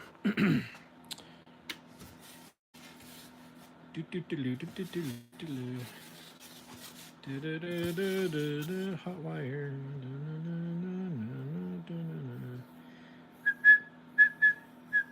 Hot wire. I said the word cinematic, so my brain went to. It's the most cinematic theme I could think of. And the Duel of the Fates. See, I'm already wibbly wobbling. That's okay. I can clean it up with sandpaper later. Freehanding is pretty hard on hot wire. Straight lines are actually easier to freehand, surprisingly for me. talked about this before, but I use the whole drafting trick where you use your shoulder and your elbow as your point of axis instead of your wrist or fingers, and that will actually help you keep your lines straight when you're drawing with a pencil. I do the same thing when I'm using foam, cutting foam on a hot wire cutter. I will just use my elbows and shoulders as axis points rather than my wrists, unless I need to fine tune an angle.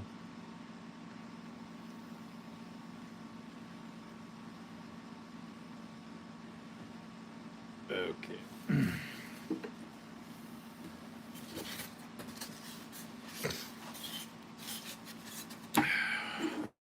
Slide that out of the way. And there we go. Over the lips and through the gums. Look out, stomach. Here we go. Michael Scott, everyone.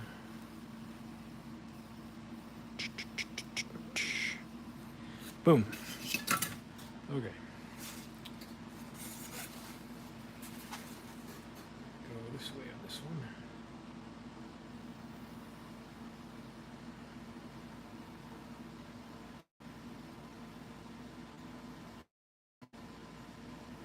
Bloop. Oh yeah. So we see we got some wiggly cuts over here. That's okay, we can just sand those off. I could get in there and try to refine those on the cutter. Like that. It's already a little bit better. But for the unless it's like a really pronounced one, like this one's pretty pronounced. Get some wiggle wobbles in there. Sometimes I have steady hands, sometimes I don't. Usually don't. I'm just gonna do a little touch up here on these and then I'll sand them.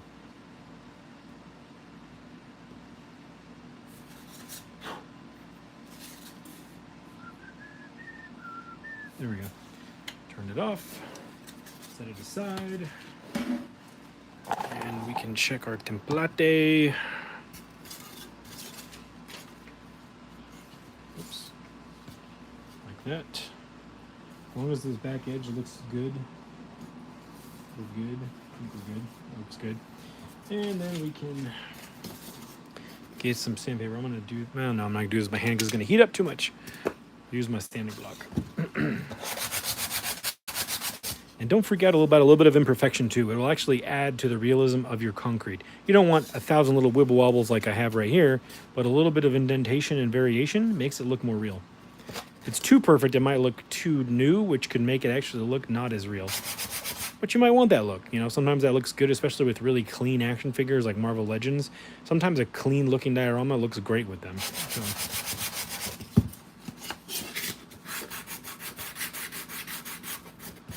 Tear out, I don't care about that, because we're gonna do stuff to make this stuff look even more real later.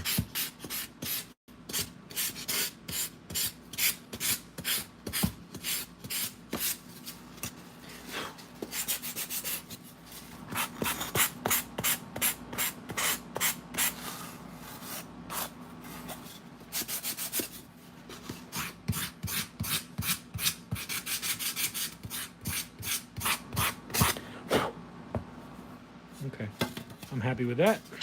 Now, I said this needed to be about 7/8 of an inch or maybe less, because about 1/4 of an inch up, right at that height, is going to be the height of the street underneath it.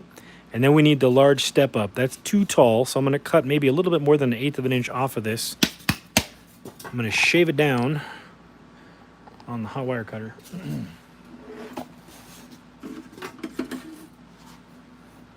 So I'm going to set this depth. Let's get a cool angle on this one.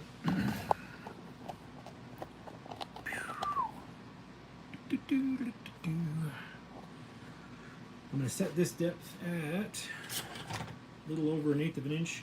I know this dimension on my ruler is actually 1/8 of an inch, so I'm just going to line this up and go a hair past it, because the thickness of the wire is also going to cut out of it as well. And we're just going to slice off part of it. Yeah. Nope. Let's do this side.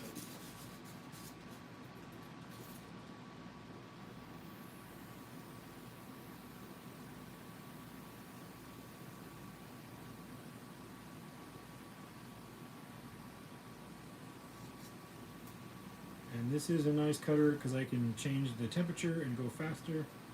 I'm going to turn it up so I can move a little quicker through it. My hot wire foam factor, I wouldn't have been able to move this quick through it. That is one of the advantages of getting a nicer hot wire cutter.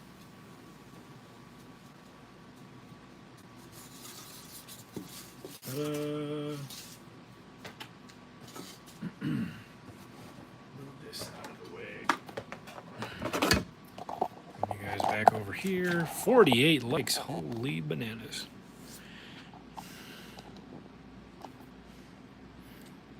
Yeah, Star Marvel, I'll probably get a pedal at some point. Thanks everybody for being here as well. Thanks for all the greetings. I'm just having a nice little day off here. So this is where our sidewalk is going to go. And then this will be our back wall here. And yeah. Oh no. Duh.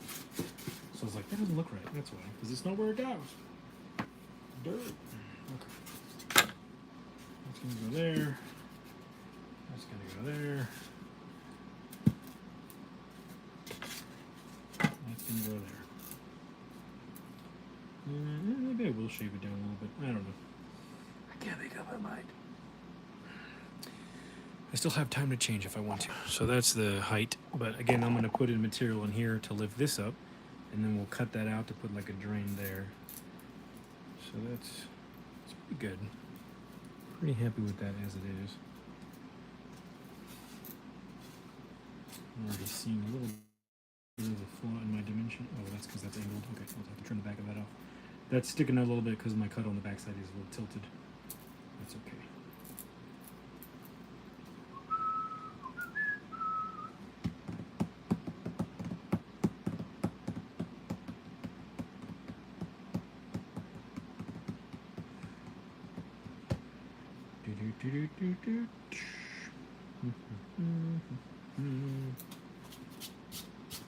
Time for another template, I think. I think I'm going to do this whole area in street.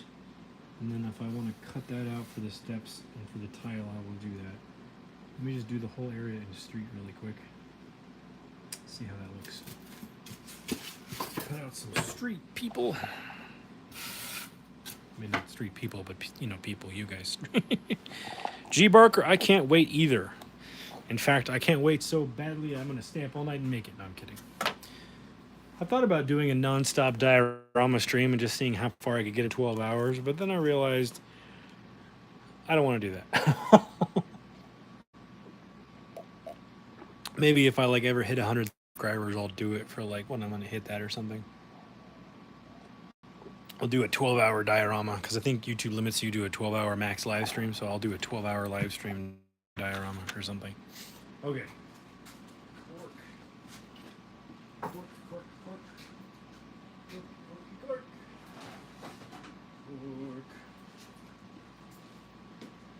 Cork. I believe I have this linked below as well if you guys want it. Comes in rolls. I get it in 1/4 inch and 1/8 of an inch. You don't have to do street this way either. There's a lot of different ways. You can use a spreadable material with grain in it. You can put down your own texture with sand and Mod Podge, like very nice and evenly. You can use sandpaper. You can just paint. You can just scrub it with sandpaper and then paint it if you want. There's a billion ways to do street because not all street is created equal. I've already demonstrated this. If you guys want to see a different version of this in OW Art Live number 10, I already showed how to use cork to create street. So what I'm about to do, I've actually already demonstrated. I'm just going to do it with a template in urban diorama instead of just on a flat plane. But this is an excellent way to get hyper-realistic looking street because what is street made out of? It's made out of little types of rock that are all glued together. And what is cork? Little pieces of cork all glued together. Kind of already looks texturally like street, right? Right. Hello. Okay. So I'll probably do another template for the street. I'm in a template mood today, as you can see.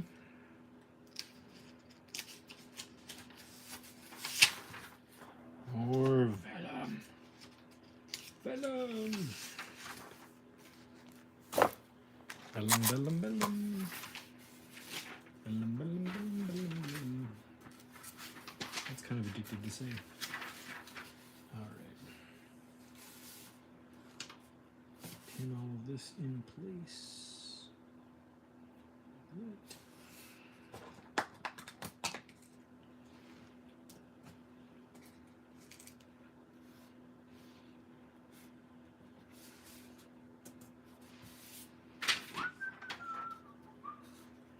Keep on rocking in a free world. Okay.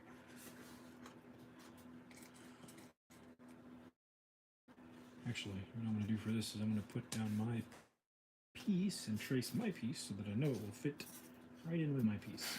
Get this where it needs to go.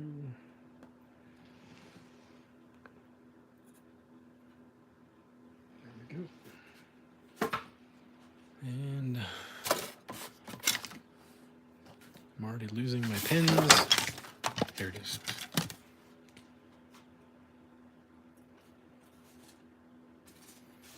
Trace the front of this. Trace the front of this, eh? Okay. And then leave that alone. Trace the key shop. Even though I probably won't cut that out of it yet.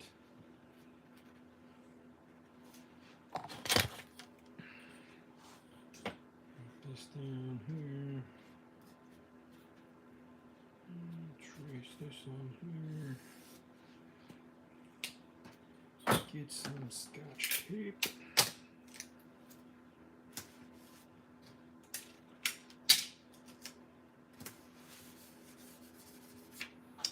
Okay. That can go off of there.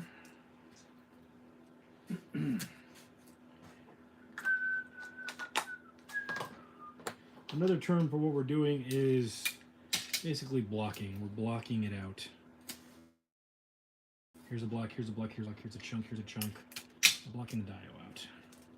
Drafting it, blocking it, planning it, farting it, whatever you want. Whatever term you fancy.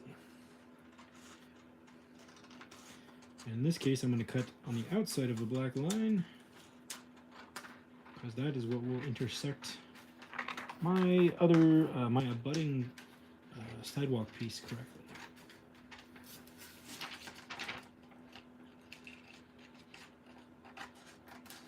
And like I said, I don't do every diorama like this. A lot of times I won't, if I'm doing a lot of 90-degree angle stuff, I won't use templates. I'll just cut and glue freeform as I go.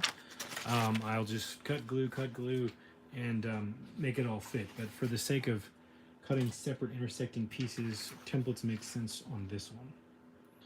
So don't feel like you need to run out and get a bunch of vellum and stuff like that. Alright.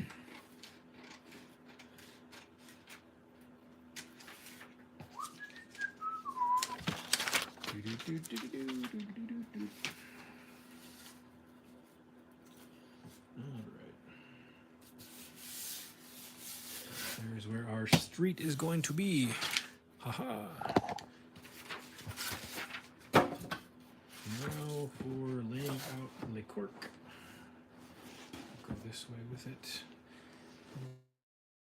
And I prefer, see how this is rolling up this way? I prefer to glue down with it rolling this way.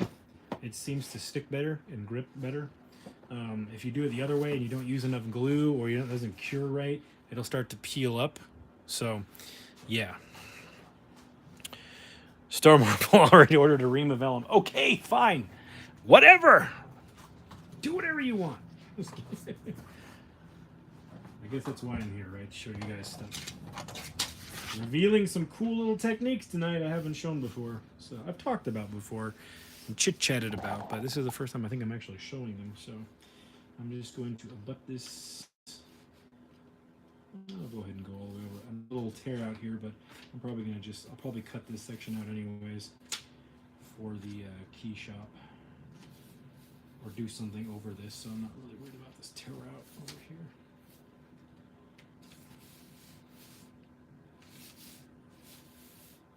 Yep. And I've got another weight somewhere around here. Here it is. This is a motorcycle battery, and this is a light ballast from a big old light bulb, or light, what are the tube lights? I can't think of what they're called right now. Incandescent lights? Halogen lights? I can't remember. I had to replace the ones in my shop, and they were very heavy because this is an older ballast, and I'm like, that is a good paperweight. So I have 2 of them, and I saved them to use as weights. So on this one, I'm going to be cutting on the inside of the line. And generally cork works well with a sharp blade. You can use scissors on the thinner stuff, but sometimes if you're holding it and you cut it, the cork will crack in ways you don't maybe want it to yet. I am going to crack this cork so that then whatever, I actually generally go with a tiny blade like this when I do it. And a straight edge.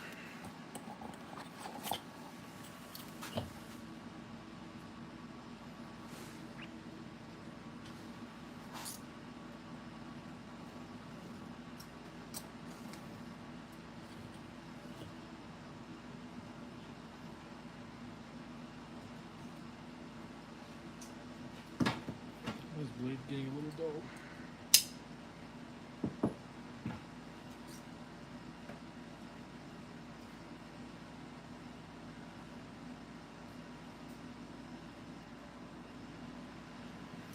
So I left that curve there just so it would kind of hold itself together as I cut.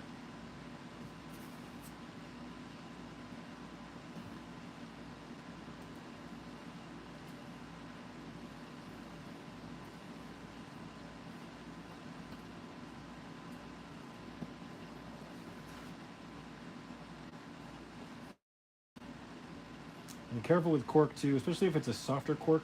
You can drag your knife through it and it'll pull it all apart and tear it, which you might want that effect because for a broken street, but I generally like to weather it after I get it on the piece or right before, not as I'm cutting it.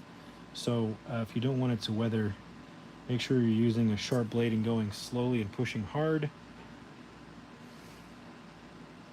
And you're not just dragging. I'll show you what I mean here in a second. I'll get a scrap piece and show you.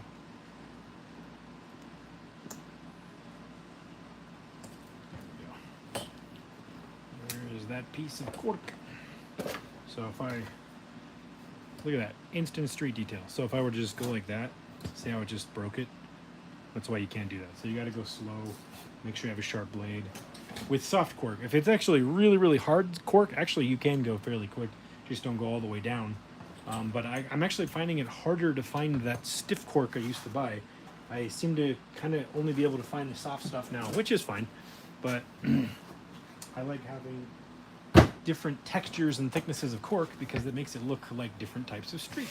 And not every diorama I do, I want having the exact same street, because that ain't how street looks, right?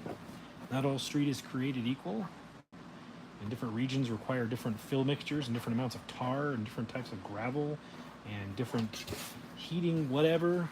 So here's our sidewalk next to our cork here. Let's fit it together again here.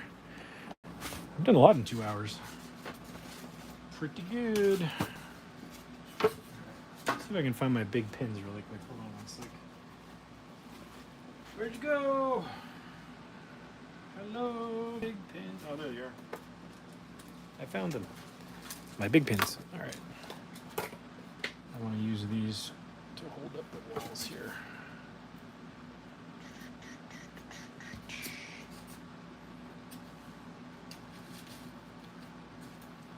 No. Dose. Trace. Okay. And then go over here.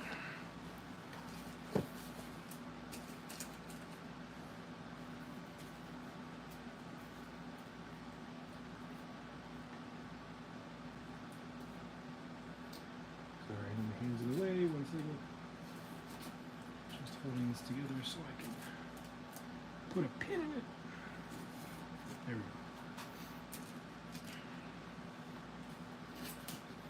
So now that I have this pin, I can also further refine this shape because it's off on the back side. That's good over here. This needs to be adjusted here. Interesting. This is almost needing a curved cut.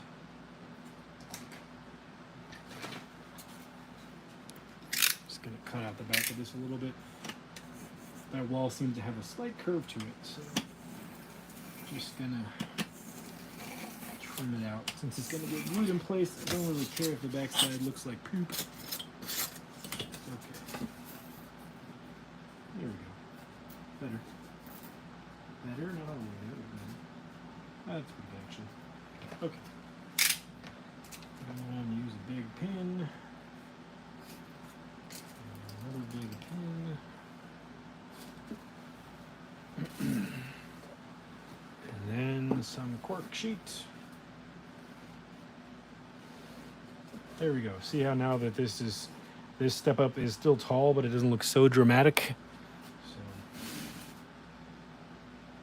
in fact, I should have an idea for this now that I'm looking at this. Let me just pin this cork in place. I don't need to put a cork in it because I already have the cork in it. I need to put a pin in it. Put a cork in it. No, I already did. Okay. That's good for now. And then this had an idea to have like a little indention come down where you'd walk up to the bar and get yourself some noodles. Oodles of noodles.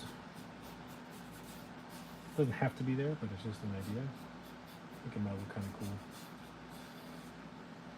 And have this come down like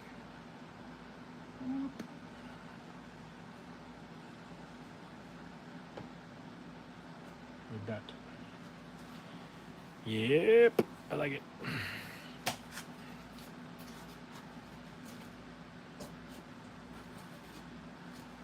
All right. My mom thought I was crazy constantly staring at weird features on buildings while I was a child growing up. Ha ha! Little did she know someday I would have a YouTube channel making the very weird features I used to stare at. All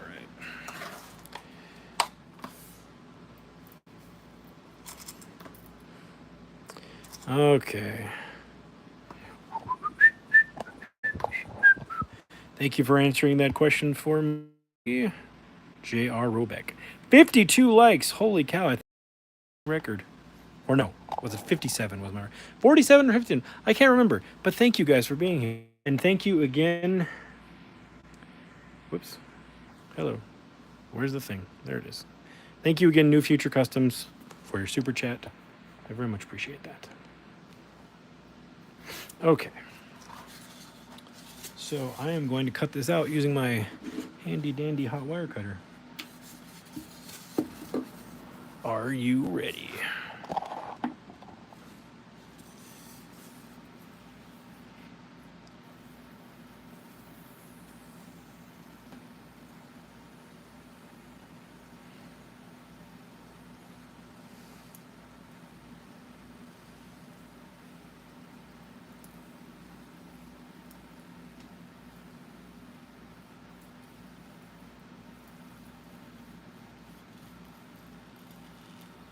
Boom.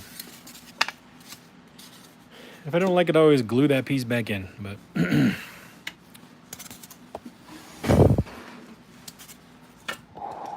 like, what did you just do, Oilers? Hold on. Remember, if I don't like it, I have my template. I can cut another piece if I want to.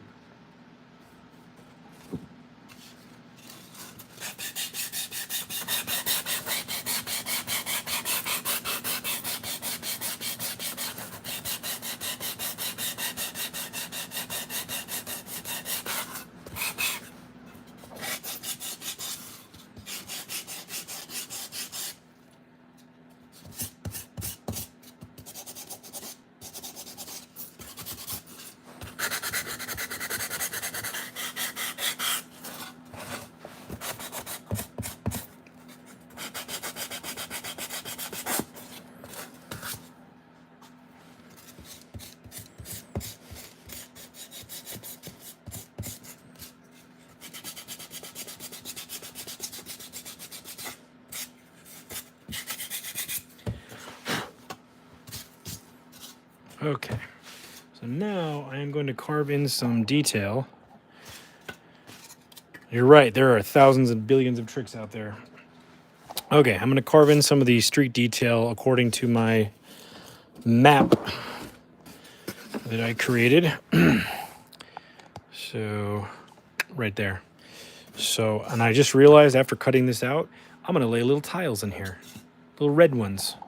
I got a little vision of some little red looking terracotta tiles. Well, a couple of broken ones too. A little terracotta walk-up. New Future Customs. Oilers, I got a Joy Toy mech for Xmas from the wife. Gonna make a display piece for it this year, 100% because of your mech. Awesome, Mech Dio. You're awesome. I would love to see that. I'm sure you're gonna kill it. You always do a great job, man. I'm looking forward to seeing that. I am now a fan of Mech Dios. Not that I wasn't before, but I am even more of a fan now. So, I'm gonna just freehand this because I'm a psychopath. And I'm just gonna make a cut.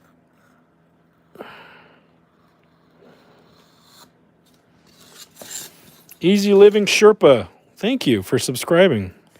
I appreciate that, my man. Thank you for being here. I'm doing everything I can to provide quality content that is as goofy as possible.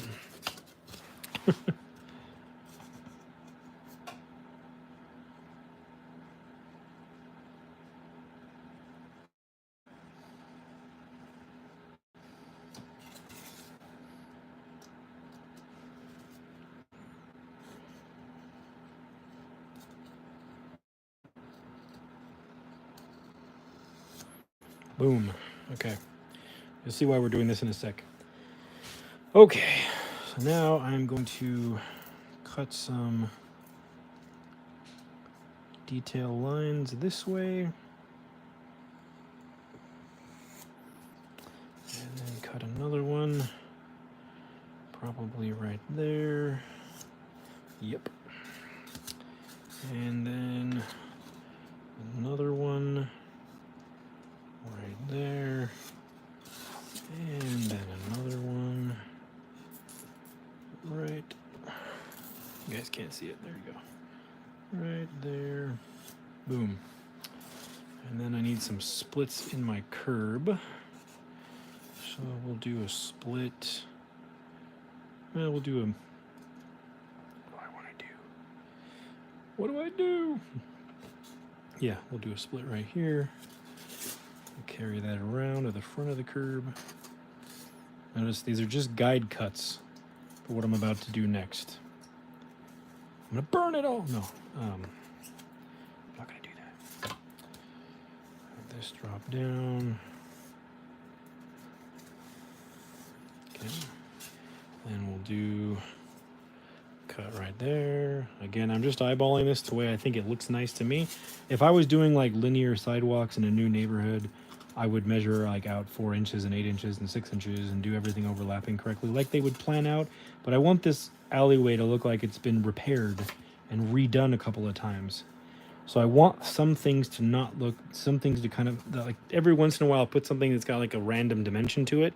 Not super random, like, or a weird geometric angle, but just something that looks like they had to tear it out and fix it, you know, or redo it when somebody changed the orientation of something.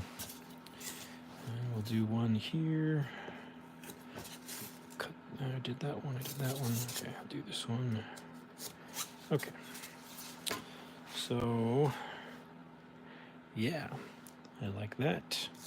Now we're going to do this amazing trick that someone long ago... Whoops, sorry, battery's dying. We're going to do this amazing trick that someone long ago did, where they took a pen and they went click, and they dragged it through all the lines they just made to create detail.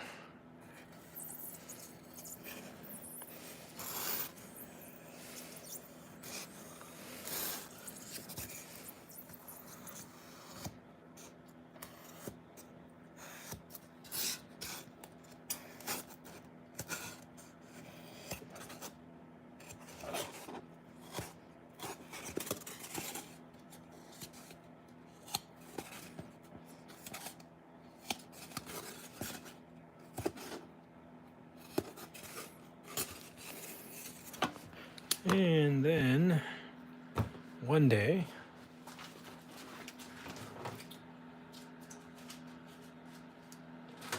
somebody came along and rounded over the edges.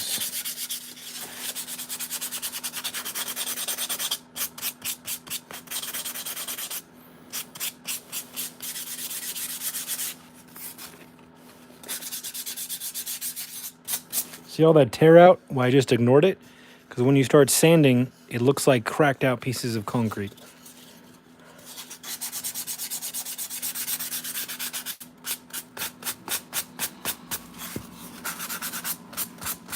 A lot of those vertical wibbly wobblies will end up looking like trowel marks. As long as you don't have too many of them. Too many of them won't look good, but a few of them can look just right. I'm actually going to sand this a little straighter.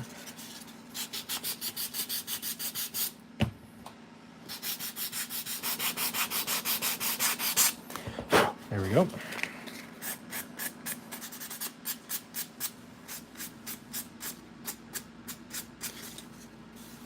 Now I'm going to take some sandpaper, some rougher sandpaper.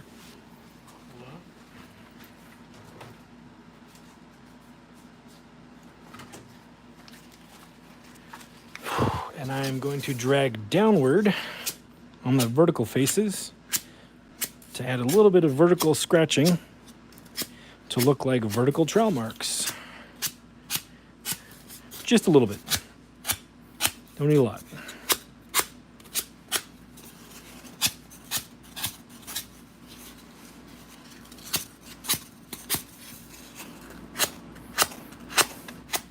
Thanks for being here, the Craftinator. Have a good night. Great name, by the way. See where there's this little tear out here? I'm going to tear it out more. Ta-da! And then I'm going to go and I'm going to scrape in trowel marks that are in line with my lines that I cut. My break lines.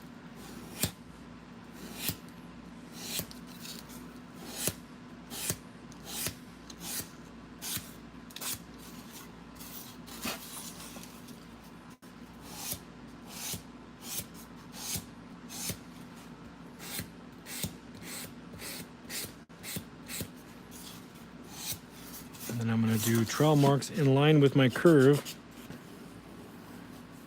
that I cut. Or my curve, but not curve.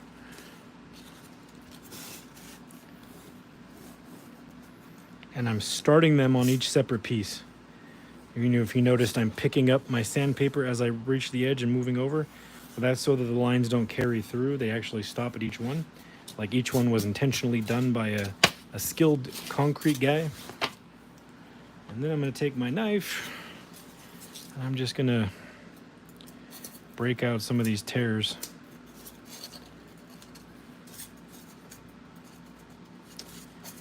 And I'm going to even cut off a little corner there. Maybe I'm going to drag my knife here.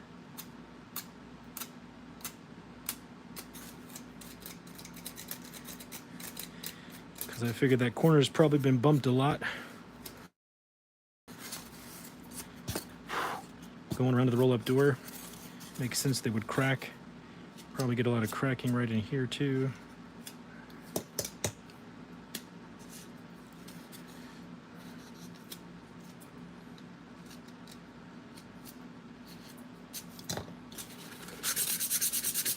Sand all those tear outs back down, make it look like they broke and then got worn down.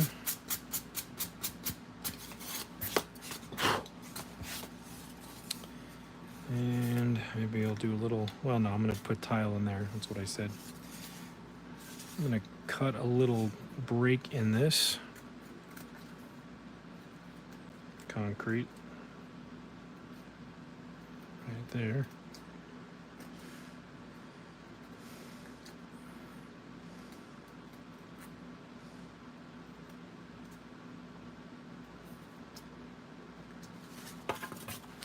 And I'm going to get my X-Acto.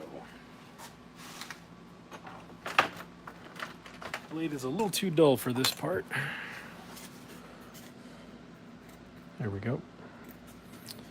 Do some little cracks going off to the side.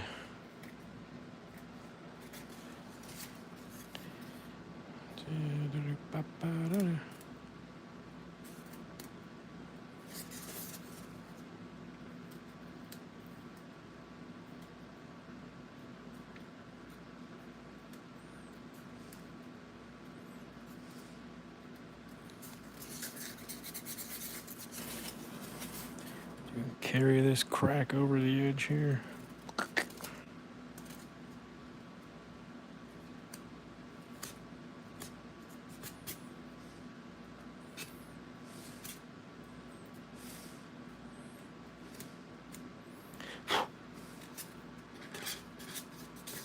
There we go.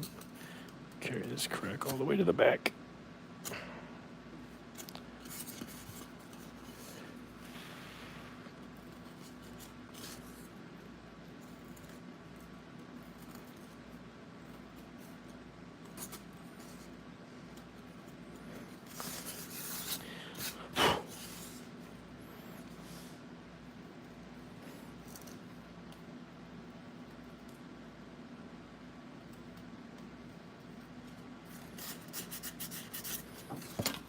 I think that's enough.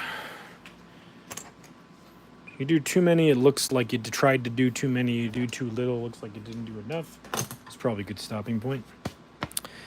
There is our sidewalk.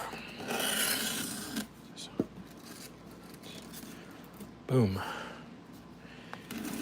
There's our sidewalk, and then I'm going to lay little tiles in here. So I got to decide if I want to do those now or later. I think I'll do them now. We'll detail this one thing here, and that'll probably be the rest of the time on the dio tonight. So I have this piece that I already cut out. It fits perfectly right back in there. So I could take a slice of this to get my tiles. And what I want to do, I am going to start my tiles up the sidewall here a little ways.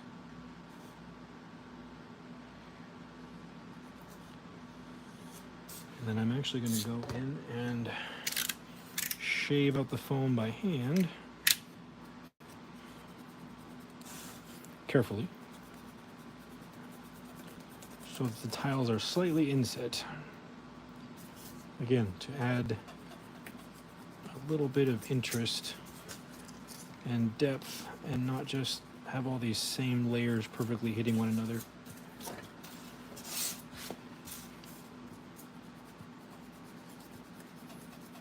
And I can paint the tiles later.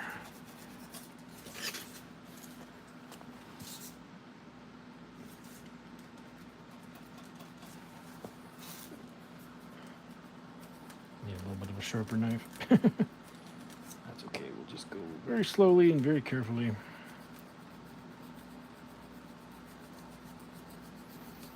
And I want this to be random, like it's occurring, because when I lay the tiles down, they'll kind of be a little bit up and down and undulating, which will make it look like they've been, again, repaired, or there's been an earthquake, or people have broken them and they've had to be set back in again. I want that look in this piece.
Almost there. That's pretty good. And that's an unevenness that I want. I'm going to work with that. I'm going to sand down the center a little bit.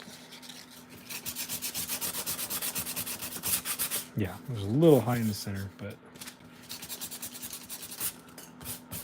that's good. Okay.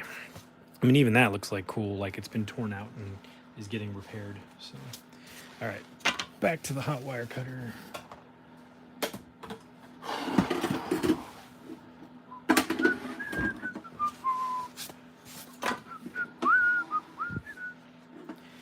I'm gonna set this at a pretty shallow depth because it's my tile depth. Turn this sucker on. I'm just gonna shave off a layer.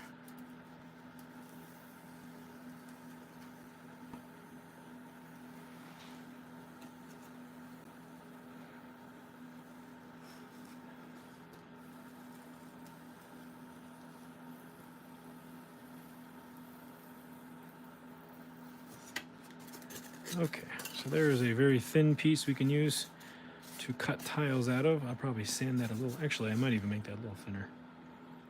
It's a little too thick to me still. All right, let's try that again. One more pass.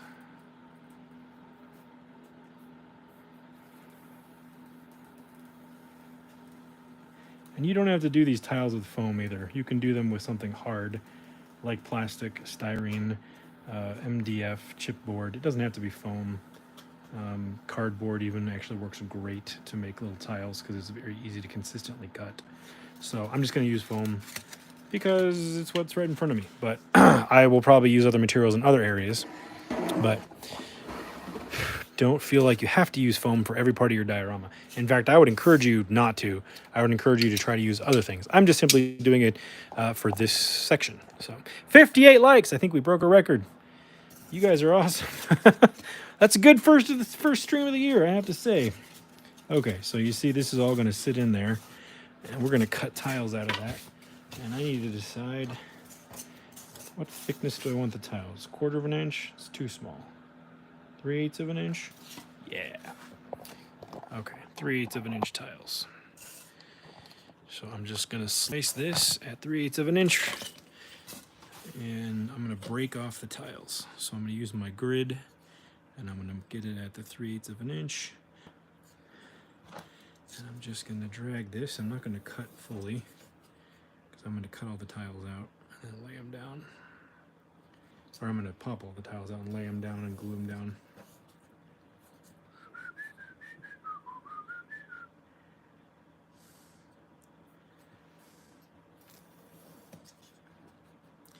Please. Okay. 60 likes. Oh my goodness. Please, as always, guys, as I always say, I don't claim to be necessarily inventing a lot of these techniques. I think some of them, I may be the first to use them in the action figure diorama world, but I know I'm probably just discovering techniques somebody else discovered long before I was even alive.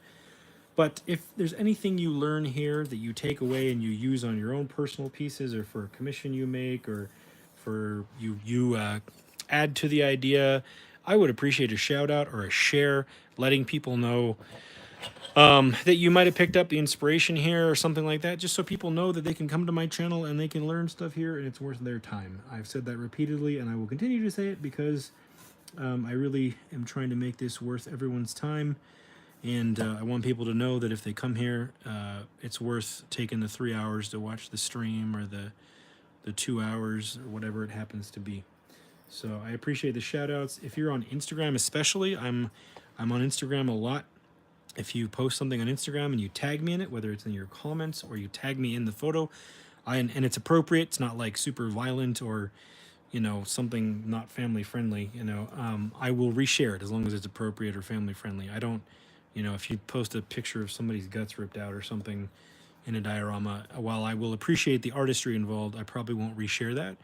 But just because I like to keep everything family friendly, accessible to all audiences as much as I can. So that's the only caveat to that. But it still tag me. I still want to see what you do, you know, but I may not share that one. So just, excuse me, just FYI. So I am kind of eyeballing these.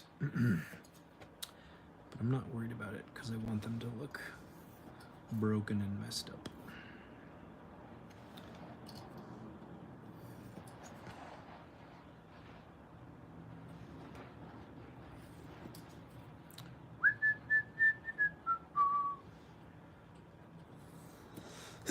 Excuse me.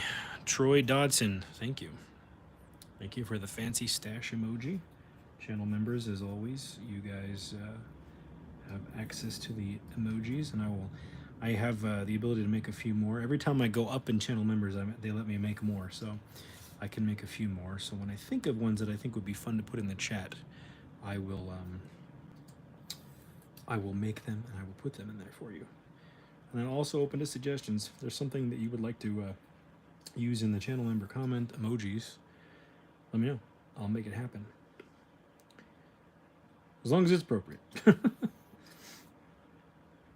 Okay. Almost there.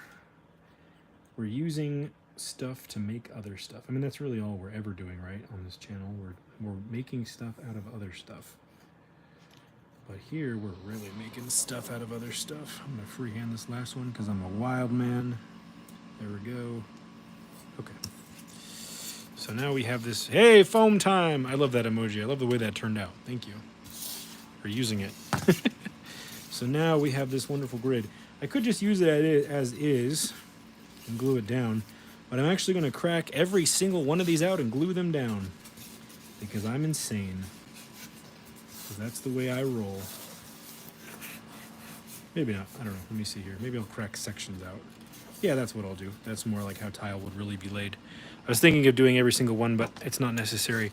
I will crack out sections and glue those sections in place. Look at that. See, now it's going to have like a waviness to it. That'll look way more real. And then I probably won't drag the pen through it to open up the seams. I'll drag something else because I do want to put grout in there. I want to do a terracotta color and then like some gray grout to make it look grungy. I think that would look cool. So where's my glue?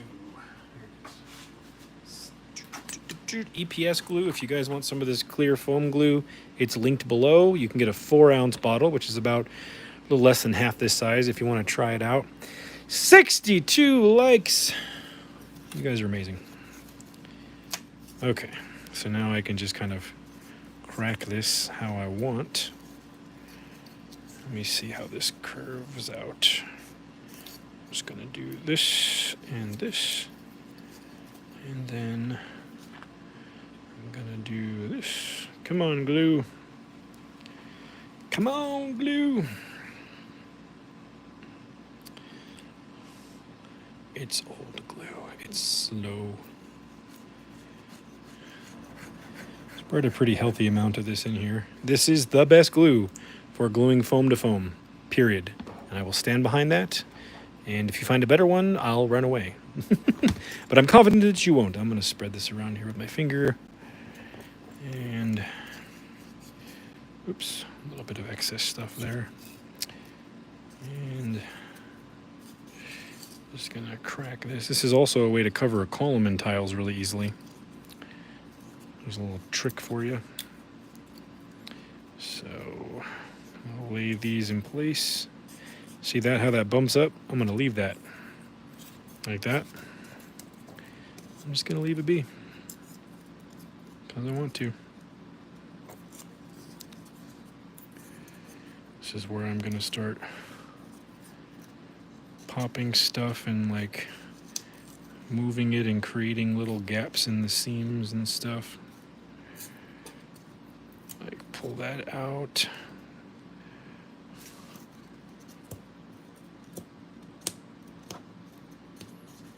Like that. Tear that off. Meg Sewing Inspiration. What is up, Meg? Thank you for becoming a channel member at the Workshop Master level. You've made my year. I can honestly say that. Thank you so much. You're awesome. Well, go check out. There's tons and tons of community posts over there for members only and Workshop Masters only. And there's videos just for you guys, long ones too. So please check those out. Please leave comments and please let me know what you think. Thank you so much for being here. All right. Man, that's exciting. All right. Let's keep going with the glue here.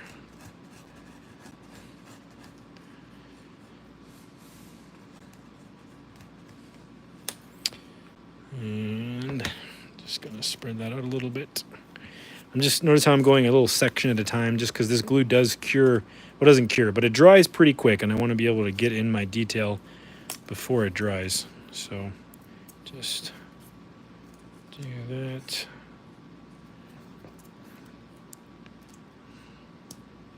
There we go.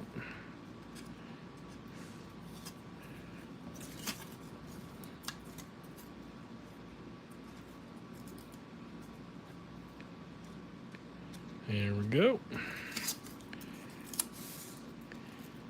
There we go.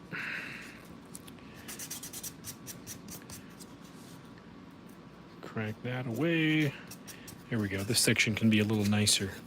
See how that's looking? So we'll do the whole thing in grays, and then I'll come back and I'll paint this separately so the bottom layer gets that gray treatment. And then maybe I won't do, maybe I won't lay grout in there. I don't know. We'll see how I feel as I do it.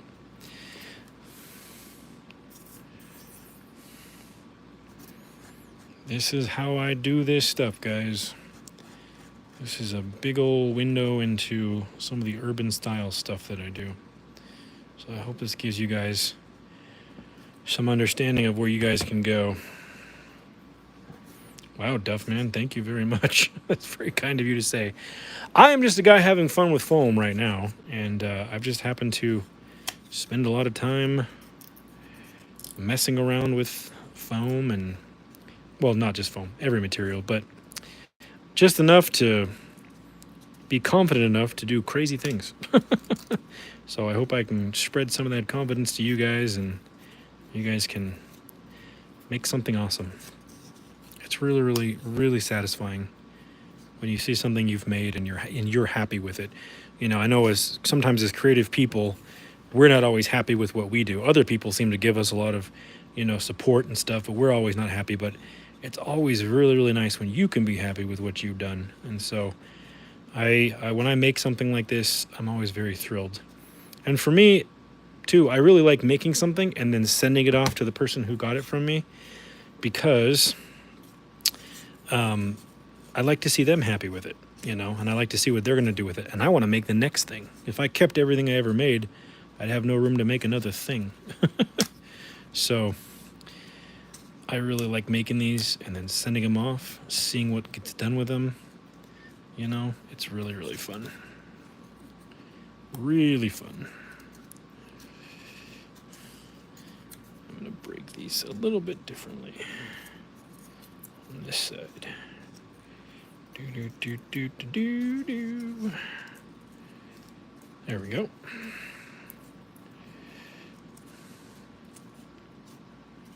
There we go. And we'll tear some of this off. I'll stick this piece back in there. This is where my big fat fingers don't come in handy. There we go. There we go. Look at that. Nice. Star Marvel says that's going to look awesome. Reminds me of the beat up entrance our Dunkin' Donuts had in the 80s. Wow. Cool. I don't know why this is supposed to be like an older, like, noodle shop, and I want it to look like, the people who run it do not care about, like, the way it looks. They care about the taste of the food, right? Telling a story with your piece or coming up with a reason for the way things look helps you add realism. And so as I was coming up with my ideas, I mean, you saw it live. I had been ruminating on some of these ideas already, like in my head, but as I sketched it out, I kind of made up the story of this little corner of the city. And I figure if this is a noodle shop that's been here for that long, they know what they're doing with their noodles, and they probably don't make a lot of money because they're in this little hole in the wall, but they love their craft. They're not tile guys, they're not plumbers, they're not maintenance workers, but they're noodle guys. They know what they're doing. So they're like, if they have to sacrifice the quality of the outdoor flooring to maintain the quality of the noodles, that's who these guys are. They're my kind of guys. So that is kind of my thinking here on the outside area of the noodle hut or the noodle shop. It's that as long as the noodles are good, people will keep showing up. There we go. There is our tile. And I will, let me see what I want to drag through this. Maybe I'll use a pin. Or no, a pin. Yeah, let's do a pin. Let's see if a pin. That might be too small, but... So I want to open up some of these seams a little bit. Exactly, Star Marvel. It ain't about this. It's not about the way it looks. It's about the way it tastes. Okay, yeah, this works. I just want to open up these seams just a little bit. If they're too tight, the paint will fill them and they won't look real. The paint will fill them and you'll see that they look filled with paint and you'll go, hey, look at those painted fake tiles. You won't go, look at those real tiny tiles. So if I open up the seams and I thin my paint, or I use a thinner paint, or a higher quality paint, actually, would be wise on this. Maybe I'll use a higher quality paint or a higher quality mix of paint when I paint these. So that's, somebody asked me at the beginning of the stream, I'm sorry, I forgot who it was that asked me, about using, I think it was hexed something, but using higher quality or lower quality paints on foam. I use lower quality paints because they actually work great and look great, and they have plenty of longevity. They're just fine, as long as you're not leaving them out in the sun or anything.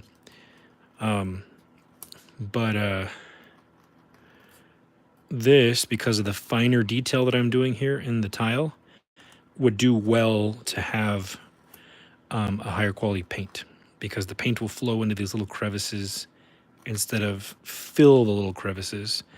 And if it fills the little crevices, that's when you start to lose the illusion of realism. Right, and even, I mean, you can correct that. If it fills the crevices, you can go back and you can get an X-Acto knife and trim out the paint, but then you have to retouch up what you trimmed out, and it may not really look exactly like you were hoping for in the end. So by opening up these seams like this, and using a higher quality paint in these fine details with fine lines, it'll probably look better overall, and you won't have to do multiple passes of corrections to it. Oops. And I might take my knife and just slit some of these tiles down at an angle, just to make them look like they're broken in place, rather than broken and bouncing all around like some of these. And I see your comment there, Mr. Man. Hold on a sec. Let me just finish what I'm doing and I will read that. Okay. There you go. Use the pin to open it up. If I had used the actual pen to open it up, see how dense and open that is, or thick, not dense, thick and open that is. These would be that thick and open, and it would change the look. It wouldn't ruin it, but it would change the look of the tile. And if you having differences in texture right next to one another is very helpful. If you have this thick line and then a thinner line right next to it, it looks different. Duffman, this is a commission. This is a commission for, sorry about that. This is a commission for somebody. This is a commission for a commissioner. So my stream bugged out on me, but yes, this is a commission. This is for somebody who ordered this. I'm back, guys. Sorry about that. I had a little bit of a glitch on my phone, but this is basically where I was going to end the stream. Anyways, at this point, it's a good stopping point, but this is a commission for somebody. So as I said at the beginning of the stream, I'm going to be working on this off screen as well, but I'm going to jump back in 2 weeks with you guys to show you where I'm at and describe what I've done. But you're seeing a lot of the techniques here done. So this is a commission, and sorry, I'm trying to think of how to say this. I said it well at the beginning of the stream. But I'm starting the actual physical build on this today. I've already started some accessories for this off screen, and my channel members have actually seen a couple of screenshots of those accessories already and how I went about doing those. But this is a commission, and you're seeing this as I make it for the client. And I will be working this week on this completely off screen, but I'm going to try to film little bits and pieces of it and put them up as shorter videos. And then we're going to come back to this in 2 weeks. So just as a reminder, I'm doing my streams this year on schedule, 1st, 3rd, and 5th Sundays of the month. That is my goal, and then I'll add them in as I have time to add them in. So let's put this back together really quick before I end the stream. Sorry about the little delay there, guys. Thanks for coming back. Had a little bit of a oopsie, bit of a boomer here.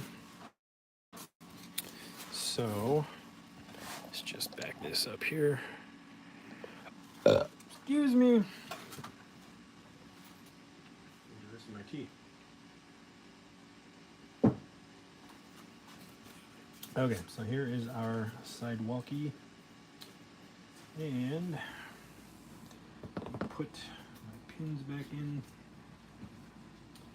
hold it in place,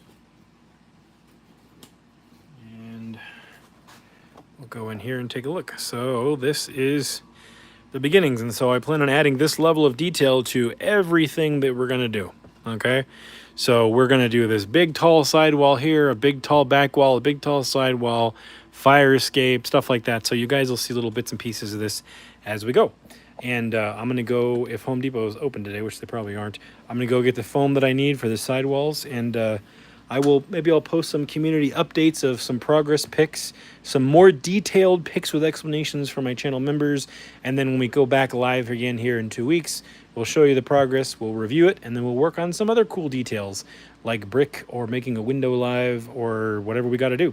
And I'm going to, I said it live on stream, I'm going to film the making of that little key stand separately and release that as a separate video, because I think that would make a great separate video, do the whole thing. So anyways, let me just flip this around. All right, sorry the stream cut out, guys. I keep looking over there. My camera's over here. Sorry about that. My battery died. But I have a rapid charger plug here that I could plug it into and get it right back on. So sorry about that. Yeah, thank you guys for being here. Thank you to our new channel member. Let me look back and see what your name was so I don't mess it up. Meg Sewing Inspiration, thank you for being here. And as a reminder, guys, I'm going to be in Las Vegas at the end of February at the International Market of Miniature Artisans. If you want to check out their website, it's imomalv.com. That's imomalv.com. You can get tickets. They're doing some workshops on Thursday and Friday. That's the last full week of February. I think there's a couple days after that week. But it's the last full week, which is like the 24th through the 26th, I think, is when it's open. So it's Thursday and Friday they're doing some workshops, and then Friday night through Sunday it's like open to the public, and I'm going to be doing like just open as an event rather than just like the workshops. And I'm going to be bringing, let's see, 1 2 3 4 5 6 7 8 9, like 15 water towers and about 12 dumpsters, and I'm going to make a bunch of pallets and little chemical barrels and maybe some shelving racks and some miniature trash bags and a bunch of stuff like that. And I'm going to do all of that. I'm going to have all that to sell, and all the dioramas that we've made live on the channel that are over on those shelves, I'm going to have on display there for people to check out, and so they can see what we do on the channel. And I'm going to be setting up the tiny art experiment on a 7-foot circular table as a event display for everyone who goes there to check it out and see all the incredible work that artists did from around the world. And if you guys saw my last several live streams, you saw me finishing that up, minus a couple of things that I'm doing off camera that will show off later closer to the event in February, like the piece High School Creations and Terraformer did together, and some of the Podracer Canyon walls I demonstrated in a smaller scale. So you guys are awesome. Thank you for being here. I love you, and we will see you in 2 weeks, and in the posts on the community tab, and possibly a video in between here and then, depending on how fast I can get around to it. Great start to the new year. Thank you for the 65 likes. You guys are awesome. If you're watching in the future times, thank you for lasting this long. We'll see you soon.